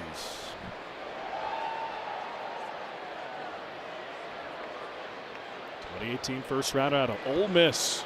Oh man, that's crisp. Crossfire to the outside corner. It's a really tough pitch for a left-handed hitter to handle. Trying to protect against that slider away, and he gives you 95 on the outside edge. Foul back at the screen. Ask Ryan, what was your favorite part so far about pitching with the Cubs? Like, honestly, not having to pitch regularly in Albuquerque and Colorado. It's no fun, man.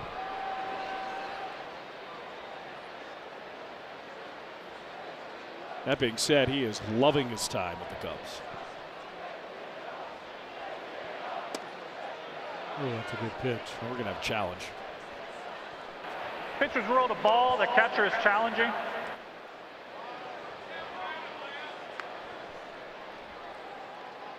And it's a good challenge. Ryan Rollison strikes out Edouard Julian. Strands a runner, and it's a scoreless bottom of the 5th.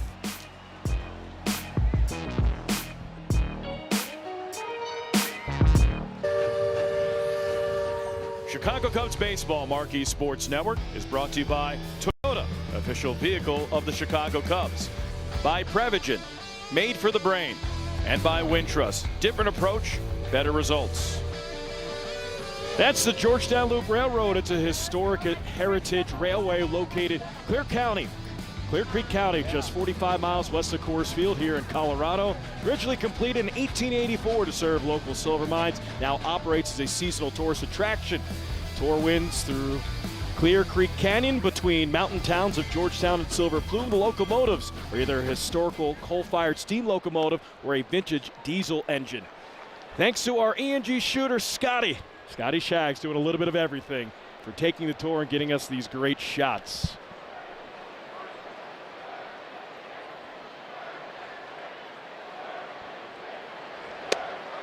Man, Scotty does a little bit of everything, doesn't he, JD? He is a very versatile young man. It's like Willie Castro, but just with Marquee.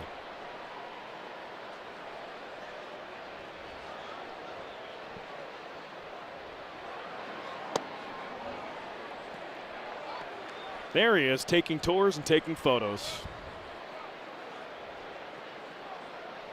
Happy birthday, too, Scotty. Belated birthday. Smile, you're on Scotty camera.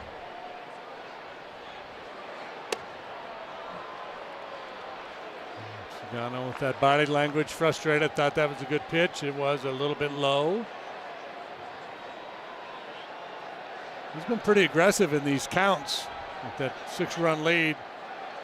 Expect him to be again here. And so was Bush. Michael was over the top or out in front a little bit.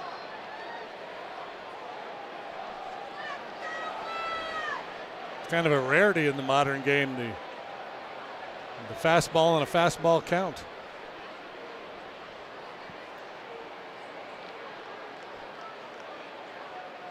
Payoff. Stays alive.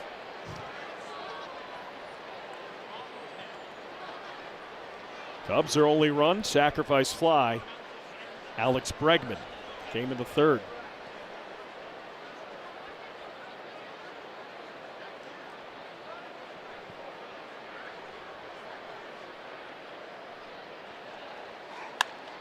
That's hit in the air, deep right field. Johnson back at the wall. That is way gone. Michael Busch continues to hit at Coors Field. That's his 7th home run of the season, on base streak, 15-game solo shot. And the Cubs cut into their deficit here in the 6th. He missed that previous fastball, but he got every bit of this one. Home run replay brought to you by Toyota, official vehicle of the Chicago Cubs. Another challenge heater. This one's up a little bit. Nice level swing, and off it goes. Michael Busch unloads. That is home run number 5 for Michael Busch hit at Coors Field in 24 at-bats.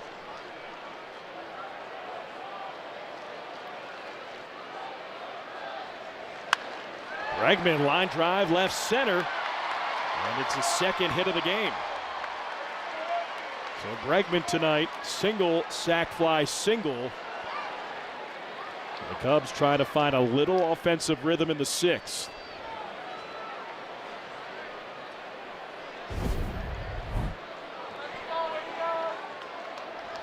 Like a two-seamer they're trying to crowd him with, and Bregman really quick to that one. That looks like it's going to do it for Sagano. So Sagano in the 6th allows a homer and a single, and it's the first pitching change of the evening for the Rockies. Pitching change brought to you by Lakeside Bank. Lakeside Bank, it's about time.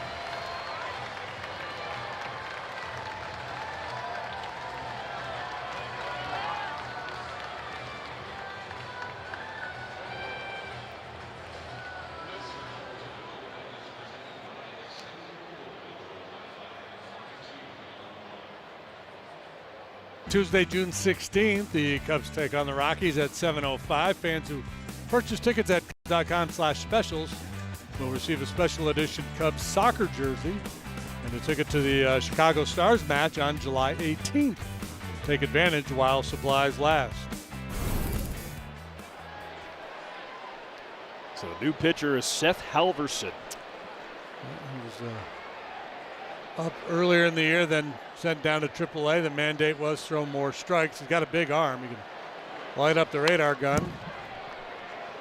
He's one at 98 for you.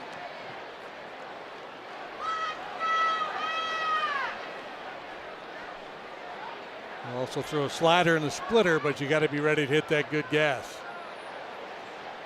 Making his 15th appearance.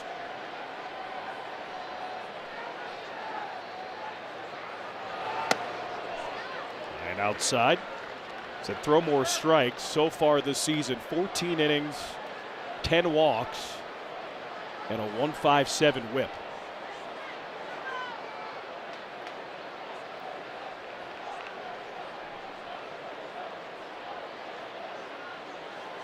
One to Ian. Another one upstairs. Last two not even close. Easy takes for Happ. Call them non-competitive.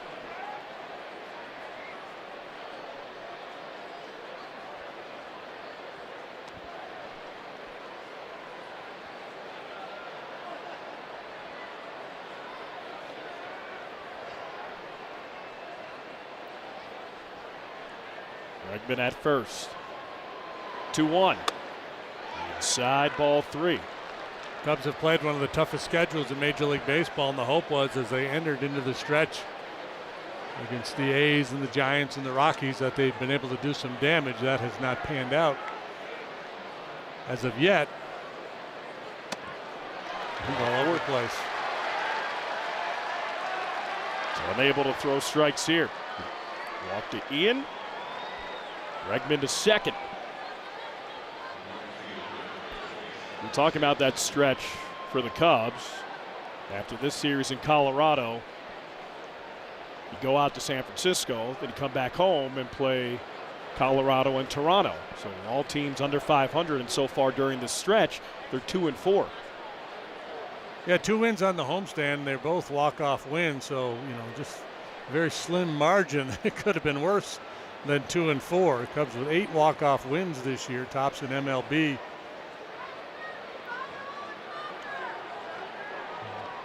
Talk about it a lot. It's, the best teams blow people out. And that has not happened recently. No, that man right there, he'd enjoy a nice, 7-2 win with no drama. It's been hard to come by. I mean, even in the 10-4 win they had against the Pirates in late May, that was a 4-4 game in the 7th inning. Ian Happ hit a go-ahead 3-run homer. That's a wild pitch. Goes towards the dugout and gets into the dugout.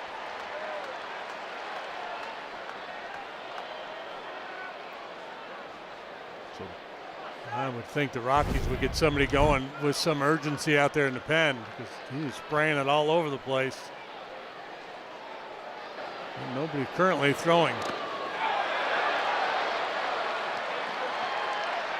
Second and third, nobody out. And a called strike on a 98-mile-per-hour fastball.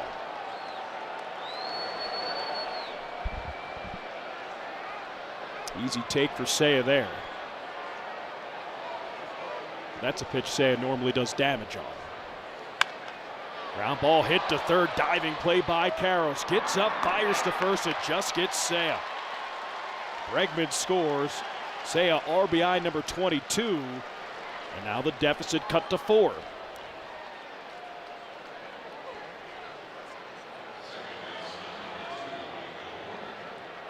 A time now for the All-State Good Hands replay. Karros saves the run with his diving play on Suzuki. This ball really hit hard. Just clinging to the end of his glove. And that throw just in time to get Suzuki.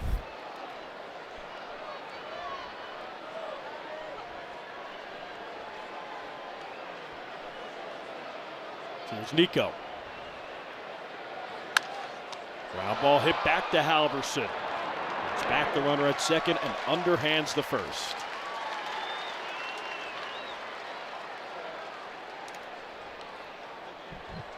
So tough break.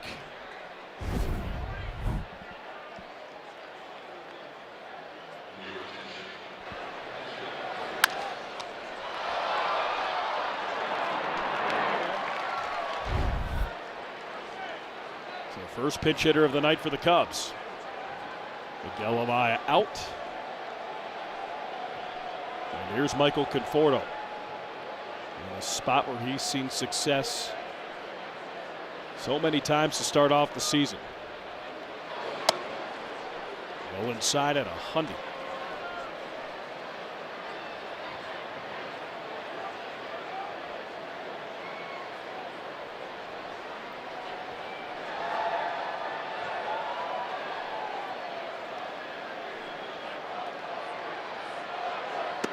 Check swing, Conforto. Did not go around.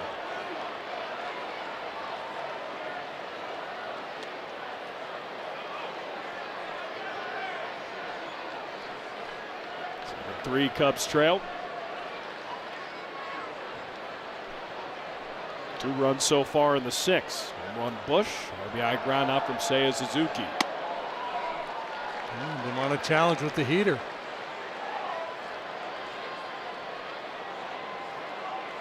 So now 3 balls, no strikes to Conforto. With first base open and a right-hand hitting Dansby Swanson on deck. Conforto was taking all the way there. Assume he had the green light. You guys don't like to hit 3-0.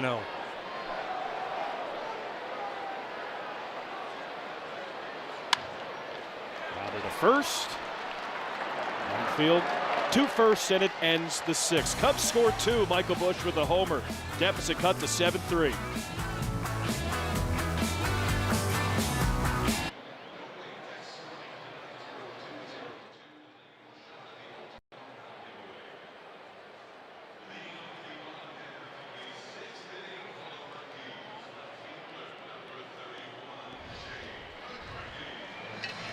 Bottom 6 here in Colorado.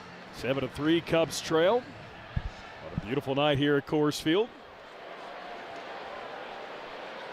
Second inning of work for Ryan Rollison. Swing and a miss. New catcher Carson Kelly. Carson comes in because Miguel Amaya pinch hit for it. Still plenty of time to come back in this game in this ballpark. Got to throw a couple zeros up there on the board. Slicing down the right field line, and it just goes foul. It's lefty McCarthy, then Castro the switch hitter, and then Rumfield the lefty. So this is definitely a pocket that you like Rollison against.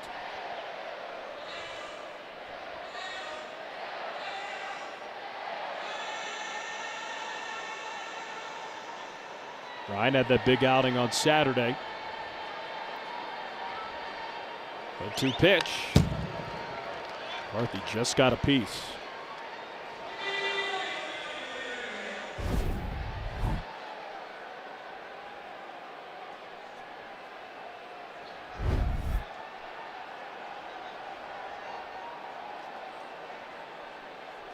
Rollison delivers. Line drive to second, caught by Nico.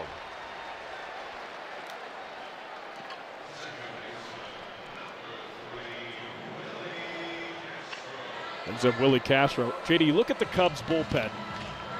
Daniel Palencia hasn't gotten as much action as anticipated this season. But you look at some of their relievers. Ryan Rollison has been a nice addition. Jacob Webb has been great. That's when you look at the Cubs offense is, hey, we get a lead going into the 6th and 7th. We're starting to feel more confident with these guys in the bullpen because over the last month and a half, despite the struggles, they've been a bright spot. Yeah, the defense has been outstanding and the bullpen has been solid. Those are the two phases of the game that have performed well. But where the struggles have been, it's been starting pitching. With all the starters' ERAs aside from Ben Brown in the 4s and the 5s. But then, as we've mentioned throughout the broadcast tonight, the offense. They need an opportunity, a stretch where they get right, and tonight haven't fully taken advantage of those opportunities.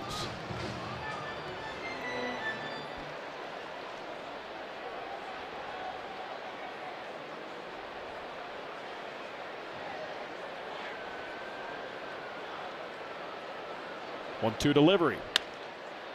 Grounder left side, it shoots into left field for a base hit. So Willie Castro against his former team, 2 for 4, and a 1-out single here in the 6th.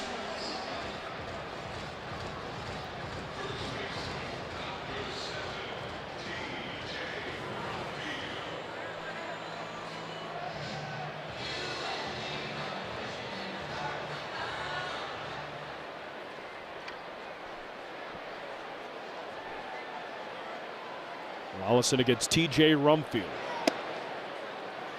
Just misses.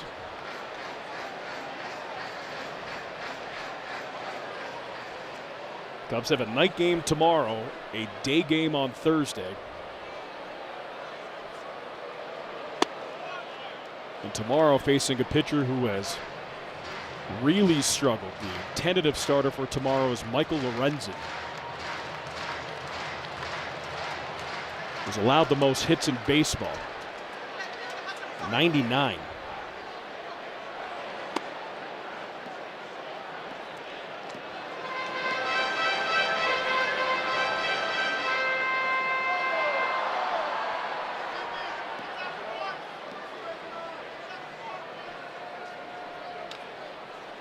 Rumfield steps out of the batter's box.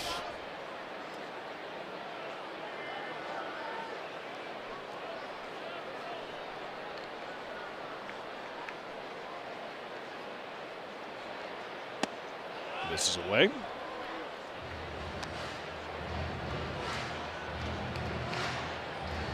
Rollison relieved Colin Ray.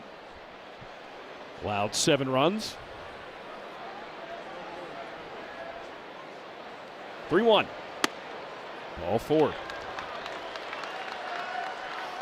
Rumfield takes the walk here back on June 2nd. This happened.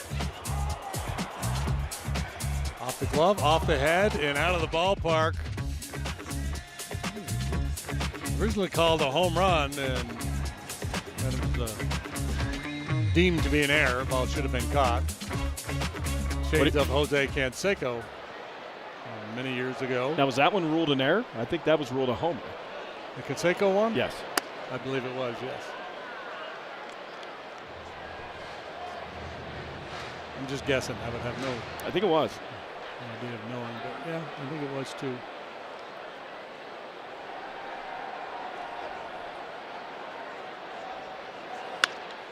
Ground ball to short. Dansby Fields, second for one, over to first. It's a double play. Nice turn, 6-4-3, and a scoreless inning for Ryan Rollison.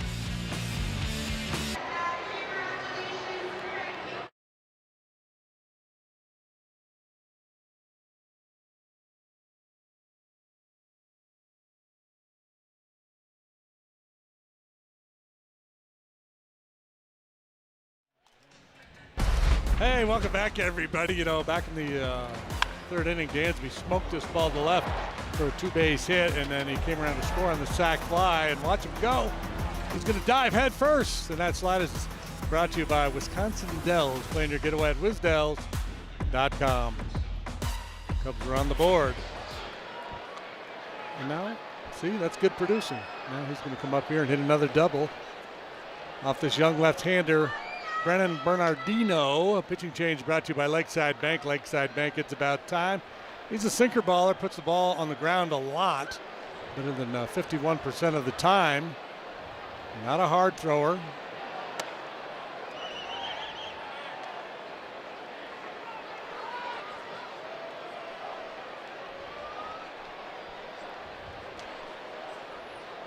Well, swing and a miss. JD, we got confirmation on the Jose Canseco play. Carlos Martinez received credit for a home run on that play on May 26, 1993. So then TJ Rumfield should have a home run. No, Canseco should have an error. Okay. The ball hit him in the head. Gotcha. Okay. I'll defer to you. Go back and correct the record and drop an E9 on Canseco. They did it on Adele. Statute of limitations may have expired. Got it. Ooh, almost nice ran catch. that ball.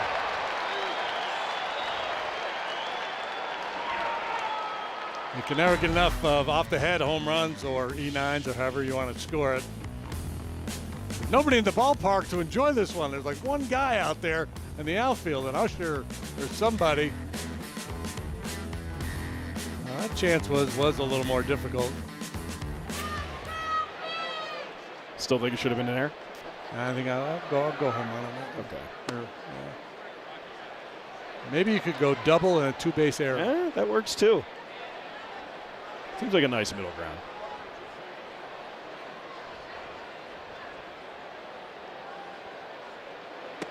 Rockies bullpen trying to get things headed in the right direction.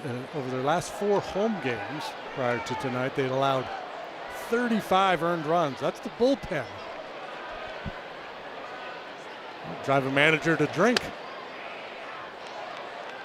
What a challenge. Pitcher's ruled a ball. The catcher's challenging.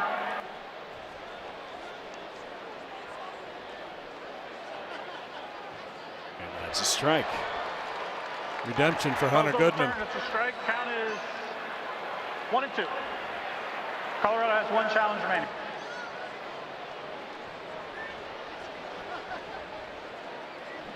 The Rockies still 1 challenge left.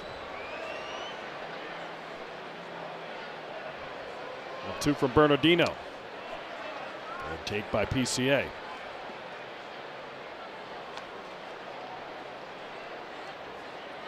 Pete, a 12-game hitting streak coming into tonight. So far hitless. Fly out, walk, and a strikeout. Swing and a miss, strike 3.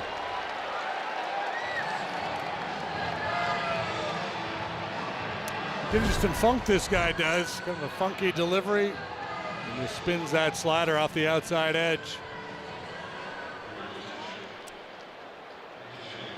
Well, the pinch hitter for the Cubs, it's the return of Matt Shaw.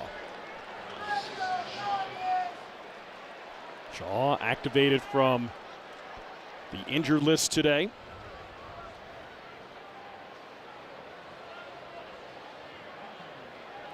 And for more on that, let's send it down to Elise Menaker. Elise. When he was dealing with that back tightness, it had to do, he said there was one swing, the back kind of got fired up, and the next few days was sore, so that's hence why the IL stint. But he said it was nice. I mean, to even get that rehab stint down in Iowa, to know you're in the lineup every single day, get those consistent at-bats, that's what it was really about. Because the role here will still, as Craig Counsell said, largely be what it was before. So Shaw is very aware that whether it's base running, fielding, pinch hit opportunities like this, you know, he just has to be ready.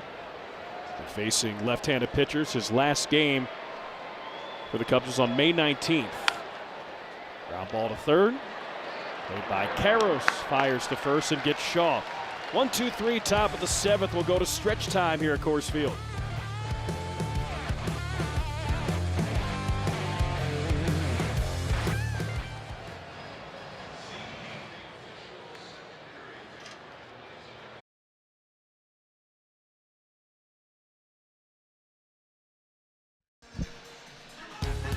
Game summary time brought to you by Wintrust. Cubs trailing 7-3. Hunter Goodman got the scoring started for the Rockies. 2-run home run in the first. Cubs, they got a home run from Michael Busch in the sixth. Alex Bregman also has 2 hits and drove in the Cubs' first run in the third.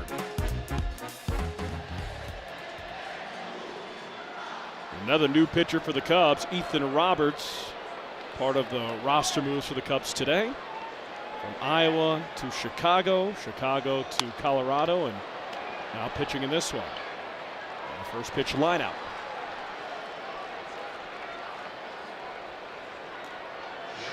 Well, he certainly deserves to be a major leaguer when you look at the numbers he's put up this year. Roberts coming into the game with a 1.96 ERA, making his 15th appearance.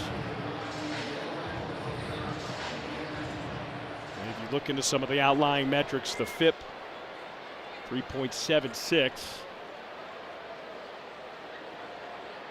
Indicates he's had some good luck. Pitch, taken down the middle for a strike. But you look at Roberts from 2024 until now, it's 1, being healthy, and 2, increased fastball velocity. Look at some of his big league appearances in previous years. 91 to 92 on the fastball, topping at 93, is now topping at 95 and sitting 93 to 94.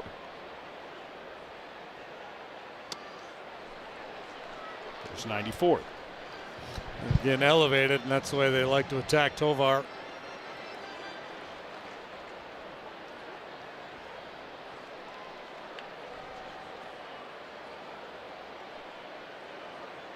Both 2. Soft ground ball to short, backhanded Swanson in the hole, long throw to first and gets the speedy Tovar.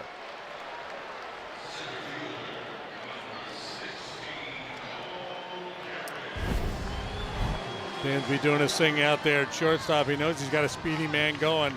Plays this ball on the backhand side, but then quickly unloads.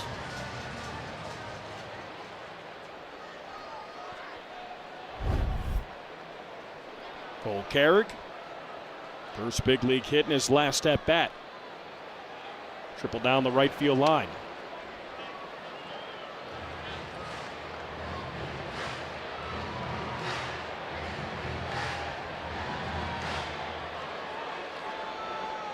Part of the future for the Rockies.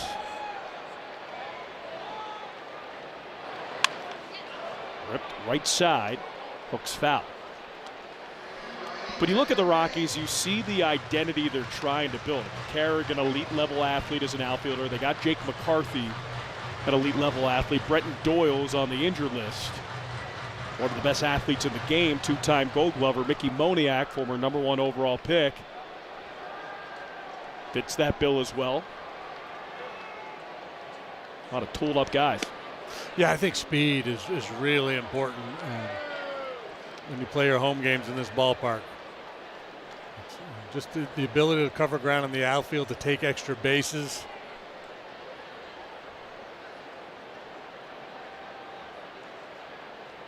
One, two. Put the ball in play and run fast. And when you think of altitude, you think home runs, but I mean, they've had, the Blake Street Bombers back in the day. They certainly had their guys that could slug, but I think they're onto something here with this idea of the speed guys who will find their way into some home runs just because of the natural power element that comes with playing at Coors Field. Blake Street Bombers, that's what Andres Galarraga, Vinny Castilla, Dante Bichette, yeah. Ellis Burks.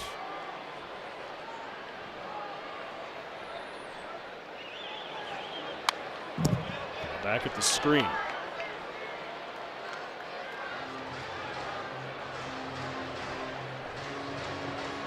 Seven 7-3 Rockies lead.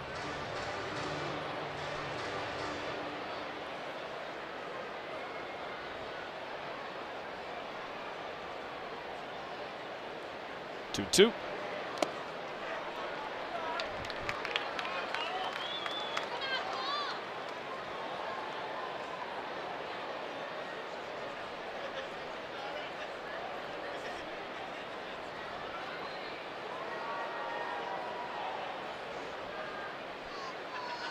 Three-two delivery.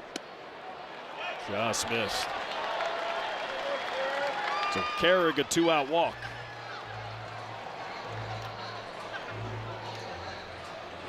One thing I think that has allowed Carrick to make the move to the big leagues. From last year to this, he cut down his strikeout rate significantly and has walked a little bit more.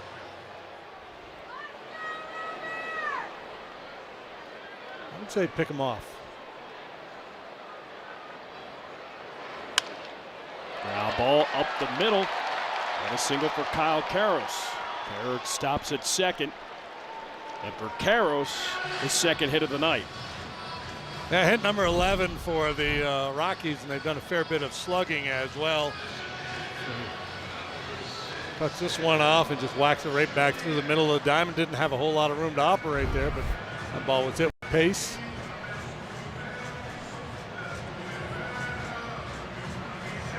So 2-out walk to Carrick, 2-out single by Karros. That'll get you tongue-tied. And here's Edouard Julien. Called strike.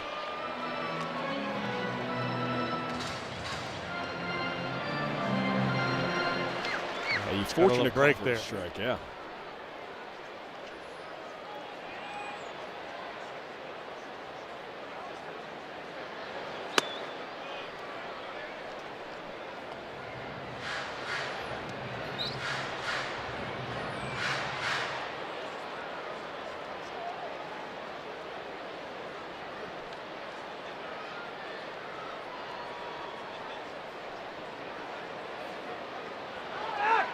Back to second.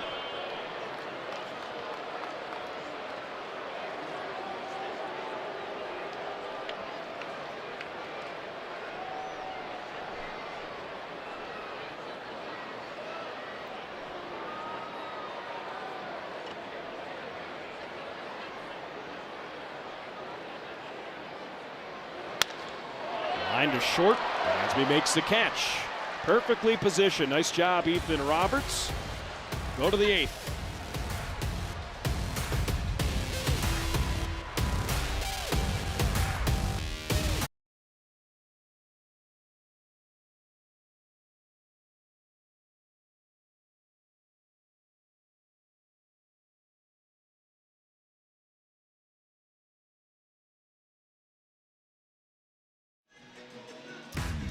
How far did it fly? Brought to you by American Airlines. We take a look at Michael Busch leading out the 6th inning. Got a 3-2 heater, center cut, and he unloaded 424 feet. Score your next flight at AA.com.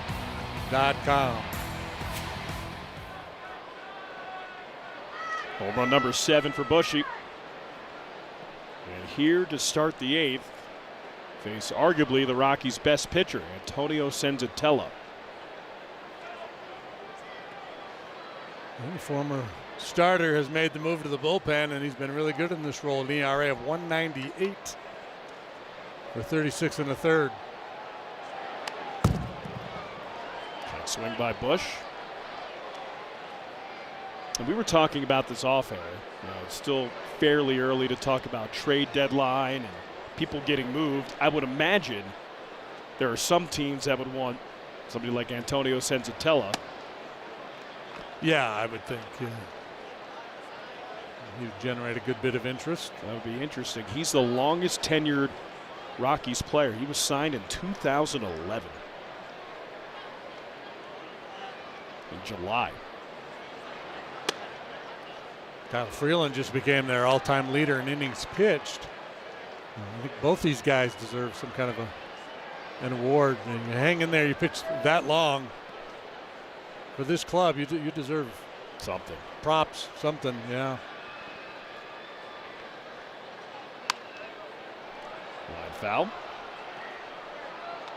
Hazard pay.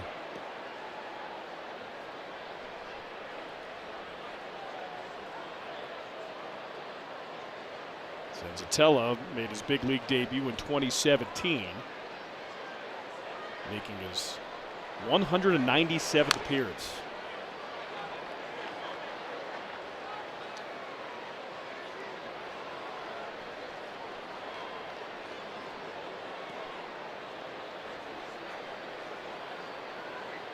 One ball, 2 strikes to Bush.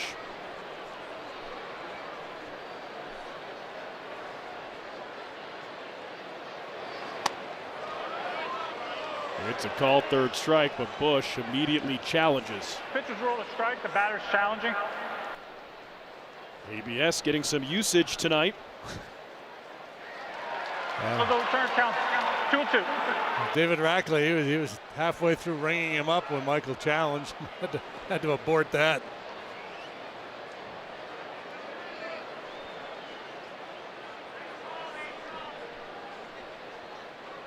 Two. Here we go. Jeez. Pitcher's rule to strike, the batter's challenging.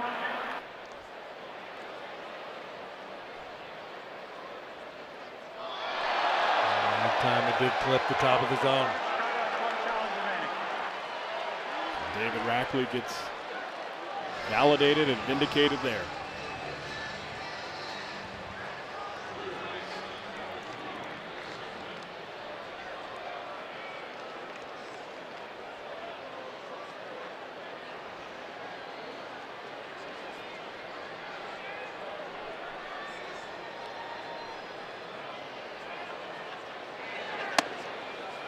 Inside to Bregman.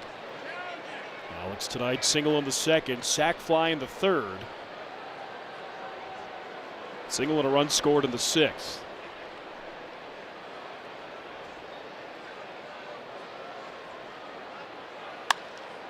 Hit in the air to right.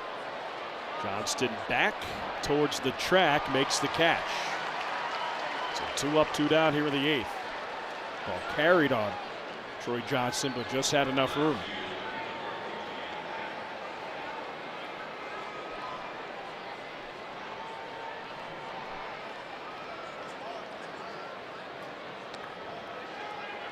Cubs tonight, down since the first. It's been a little lifeless.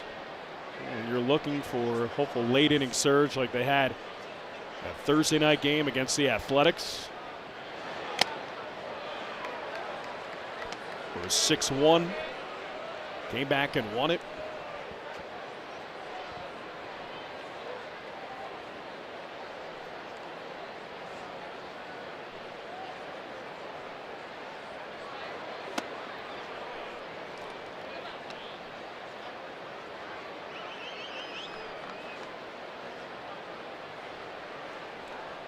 Happ 0 for 2 with a walk. 1.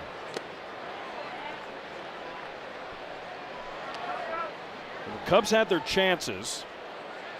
Third inning, they had the bases loaded, nobody out.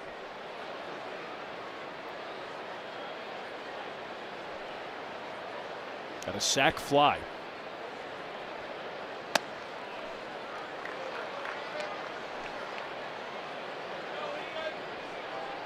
You just need an inning, a crooked number.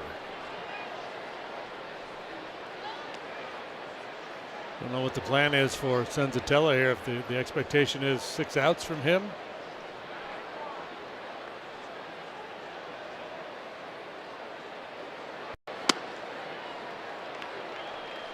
Another challenge.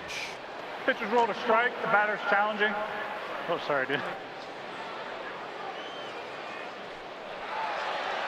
Call is confirmed. Counts 3-2. Chicago has 0 challenges remaining.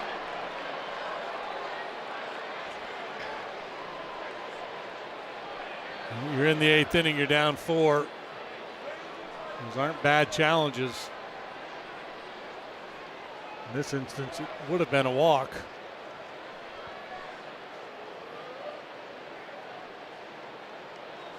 Payoff. Pop up, foul, and out of play.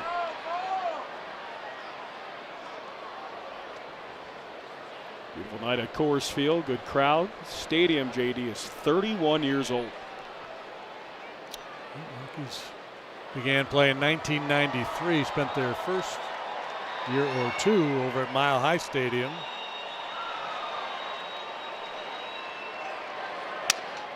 Good background ball. First base side foul. As always, a lot of Cub fans here in Denver.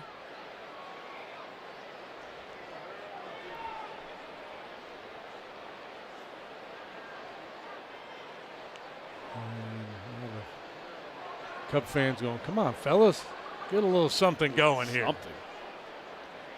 Come on.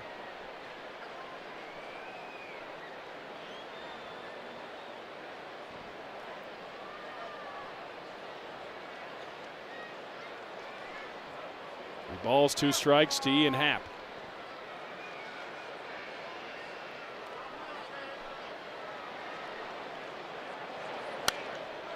Foul out of play. I mean, there's a couple games that I can remember early on in the season that, despite the Cubs losing, ended up swinging the bat well later in games. And I'm more referencing that first game in Philadelphia, right before the start of the 10-game winning streak, the first one.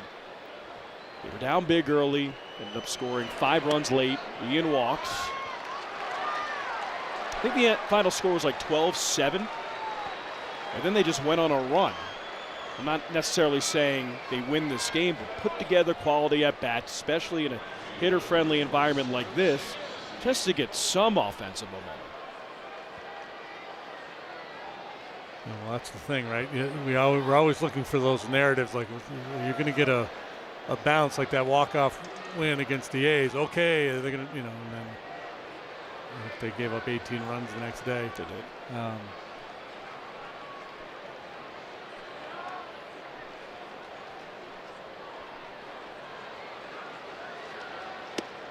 And it's on this group right here. I mean, it's not like there's a couple hotshot prospects down in AAA that are going to come up and infuse a lot of energy and put up some numbers. It's this group that's got to get it done and continue to make the argument that the back of the baseball card says these guys will hit sooner or later. It's just very frustrating to watch. No, but that's a good point. I mean, they invested a lot in this group. It is on the group. It is on the guys to produce. A blooper over Senzatella's head. He picks it up, and Seiya's safe.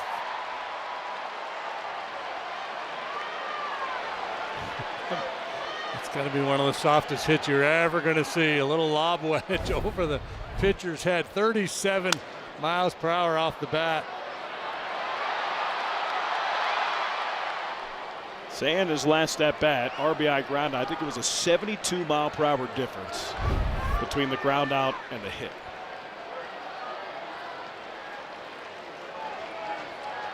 So bring a meeting at the mound.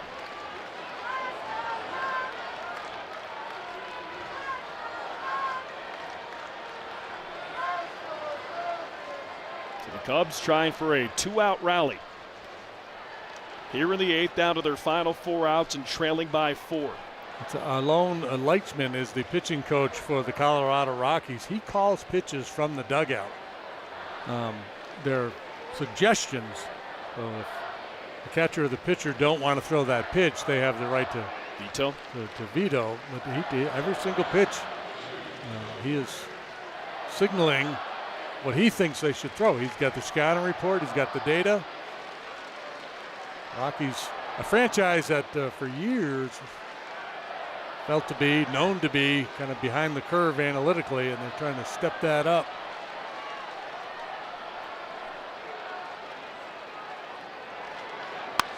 Nico, line drive right field, but it's right at Troy Johnson. Hit it on the screws, and nothing to show for it. We're on to the 8th.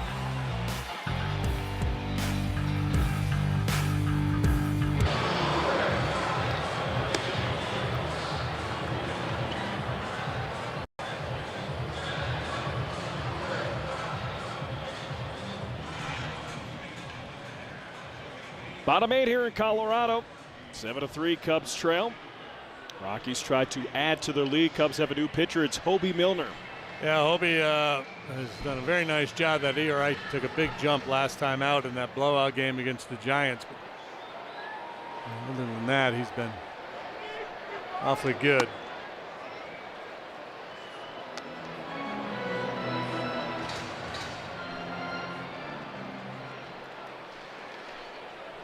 Milner against Jake McCarthy. Lofted foul. Into the seats. Cubs tonight, 3 runs, 7 hits. They've stranded 7.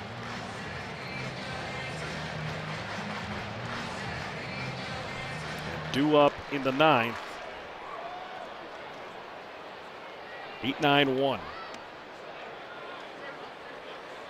With Carson Kelly, Dansby Swanson, and Pico Armstrong, which we hope will be just the start of the top of the 9th.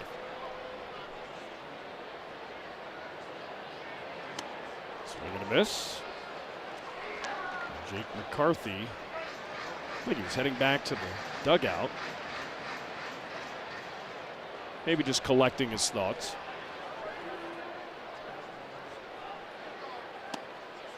Check swing and strikes out swinging. On Sunday, June 21st, the Cubs take on the Blue Jays. First pitch 1:20, and the first 5,000 early arriving fans in the Budweiser bleachers will receive a Father's Day tea. That's presented by Advocate Healthcare. Be sure to arrive early. That way you don't have to buy Dad another Father's Day present. Give him that T-shirt. What's the best Father's Day gift you've gotten? Oh, I don't know. A mug, dinner, T-shirt. Just lavished with attention. That's all I ask. Ask and you shall receive.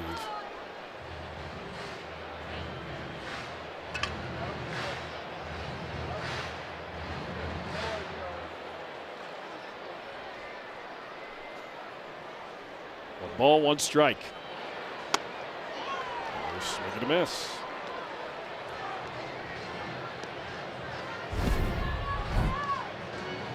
Castro turns around, bats right-handed here, and that swing is well behind the fastball from Milner.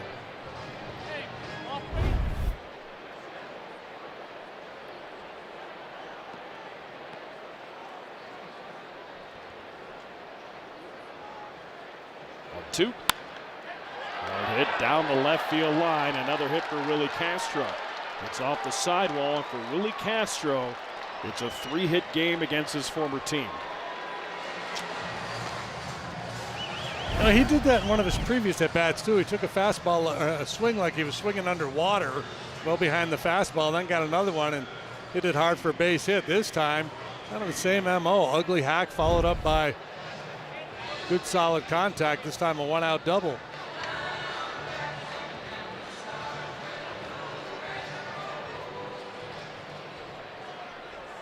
So Castro 3 for 5, 2 singles and now a double. Field takes a strike.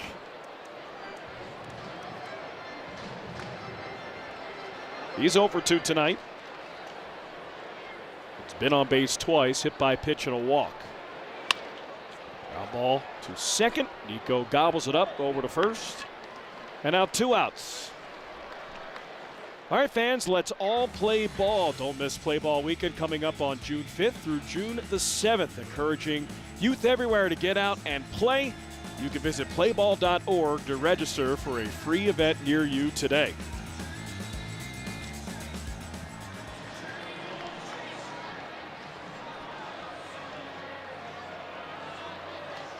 So an intentional walk.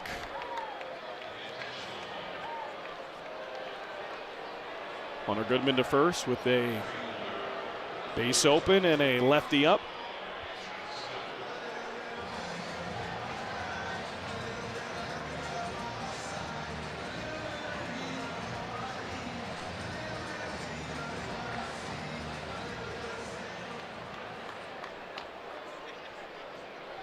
So 2 on and 2 out. Rounder to short. Dansby over to first, and Michael Busch nearly dropped it, but Hobie Milner, a scoreless bottom of the 8th. Last chance for the Cubs coming up.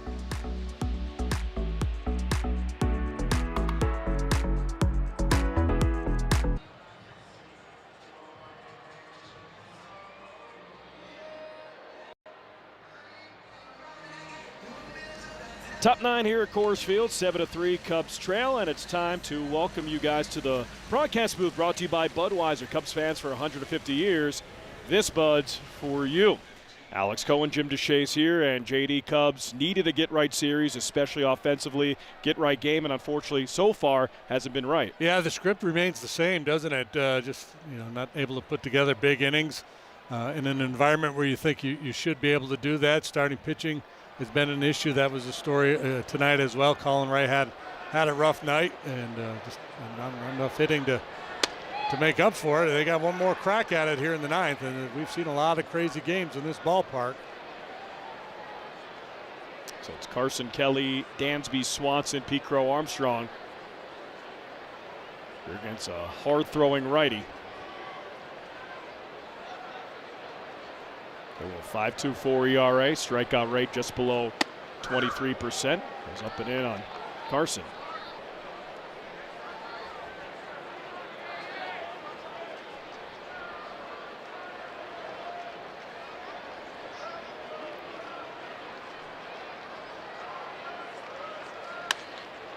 Lead up the middle, and Carson Kelly, a leadoff single.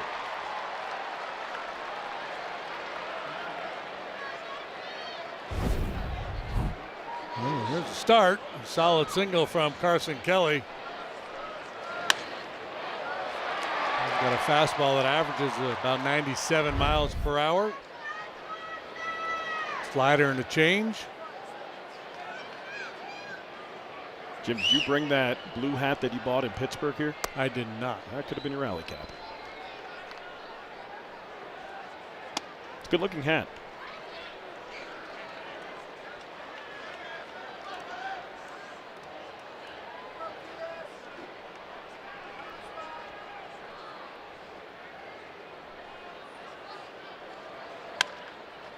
Rolled over to third. Carroll's field, second for one, over to first, and a fielder's choice.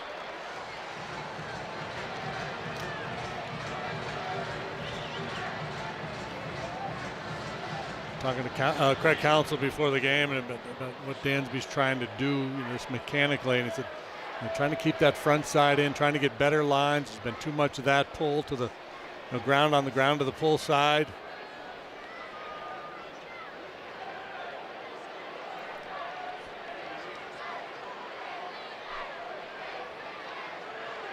PCA chant here at Coors Field. Takes a strike. Not happy with the call. It was a ball, and the Cubs have no challenges left.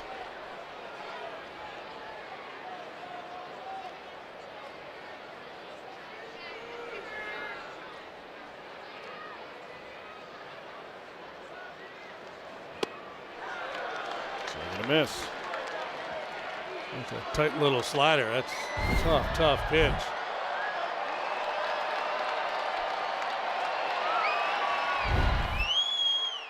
89 towards the back foot.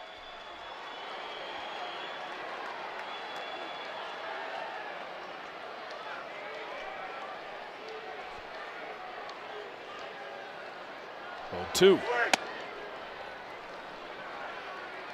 Can find a way to get the tying run to the plate in this inning. Need a couple more base runners. Down by 4, runner at first.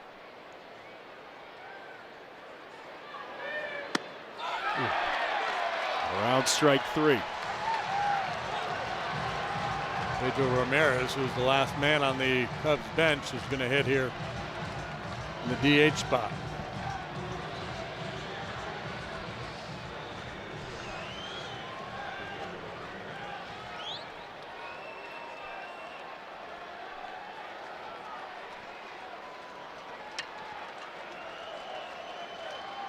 Pedro Ramirez, switch hitter, so stepping in from the left side against the righty. Takes a strike. Defensive indifference as Dansby takes second.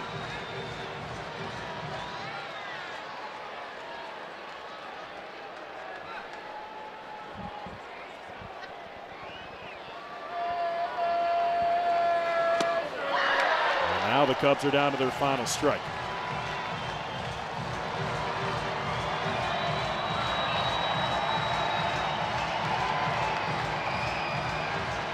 Hill showing off 3 quality pitches here. That changeup was devastating. Full arsenal.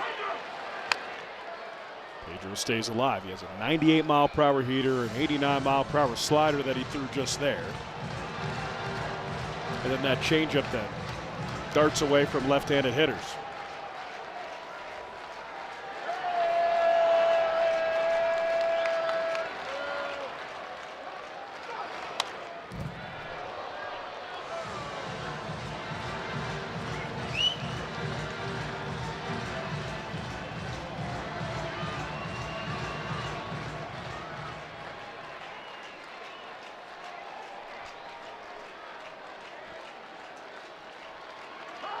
So 2. Rolled over to first. Rumsfeld fires to first. Bang, bang play, and he's out.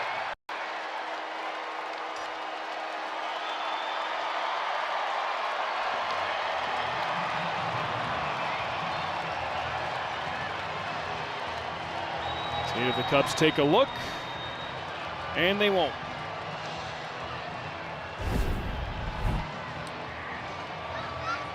Real nice play, and Hill wins the foot race. Cubs don't challenge. Ball game over. More of same. Another frustrating night at the ballpark for the Cubs. Yeah, it's tough.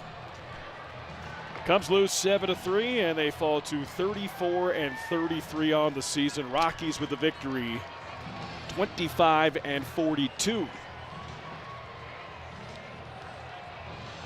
All right, for Jim DeShays, Elise Medeker, and our entire crew, I'm Alex Cohen. Thanks for watching Chicago Cubs baseball here on Marquee Sports Network. Your final score, Colorado Rockies 7 and the Chicago Cubs 3.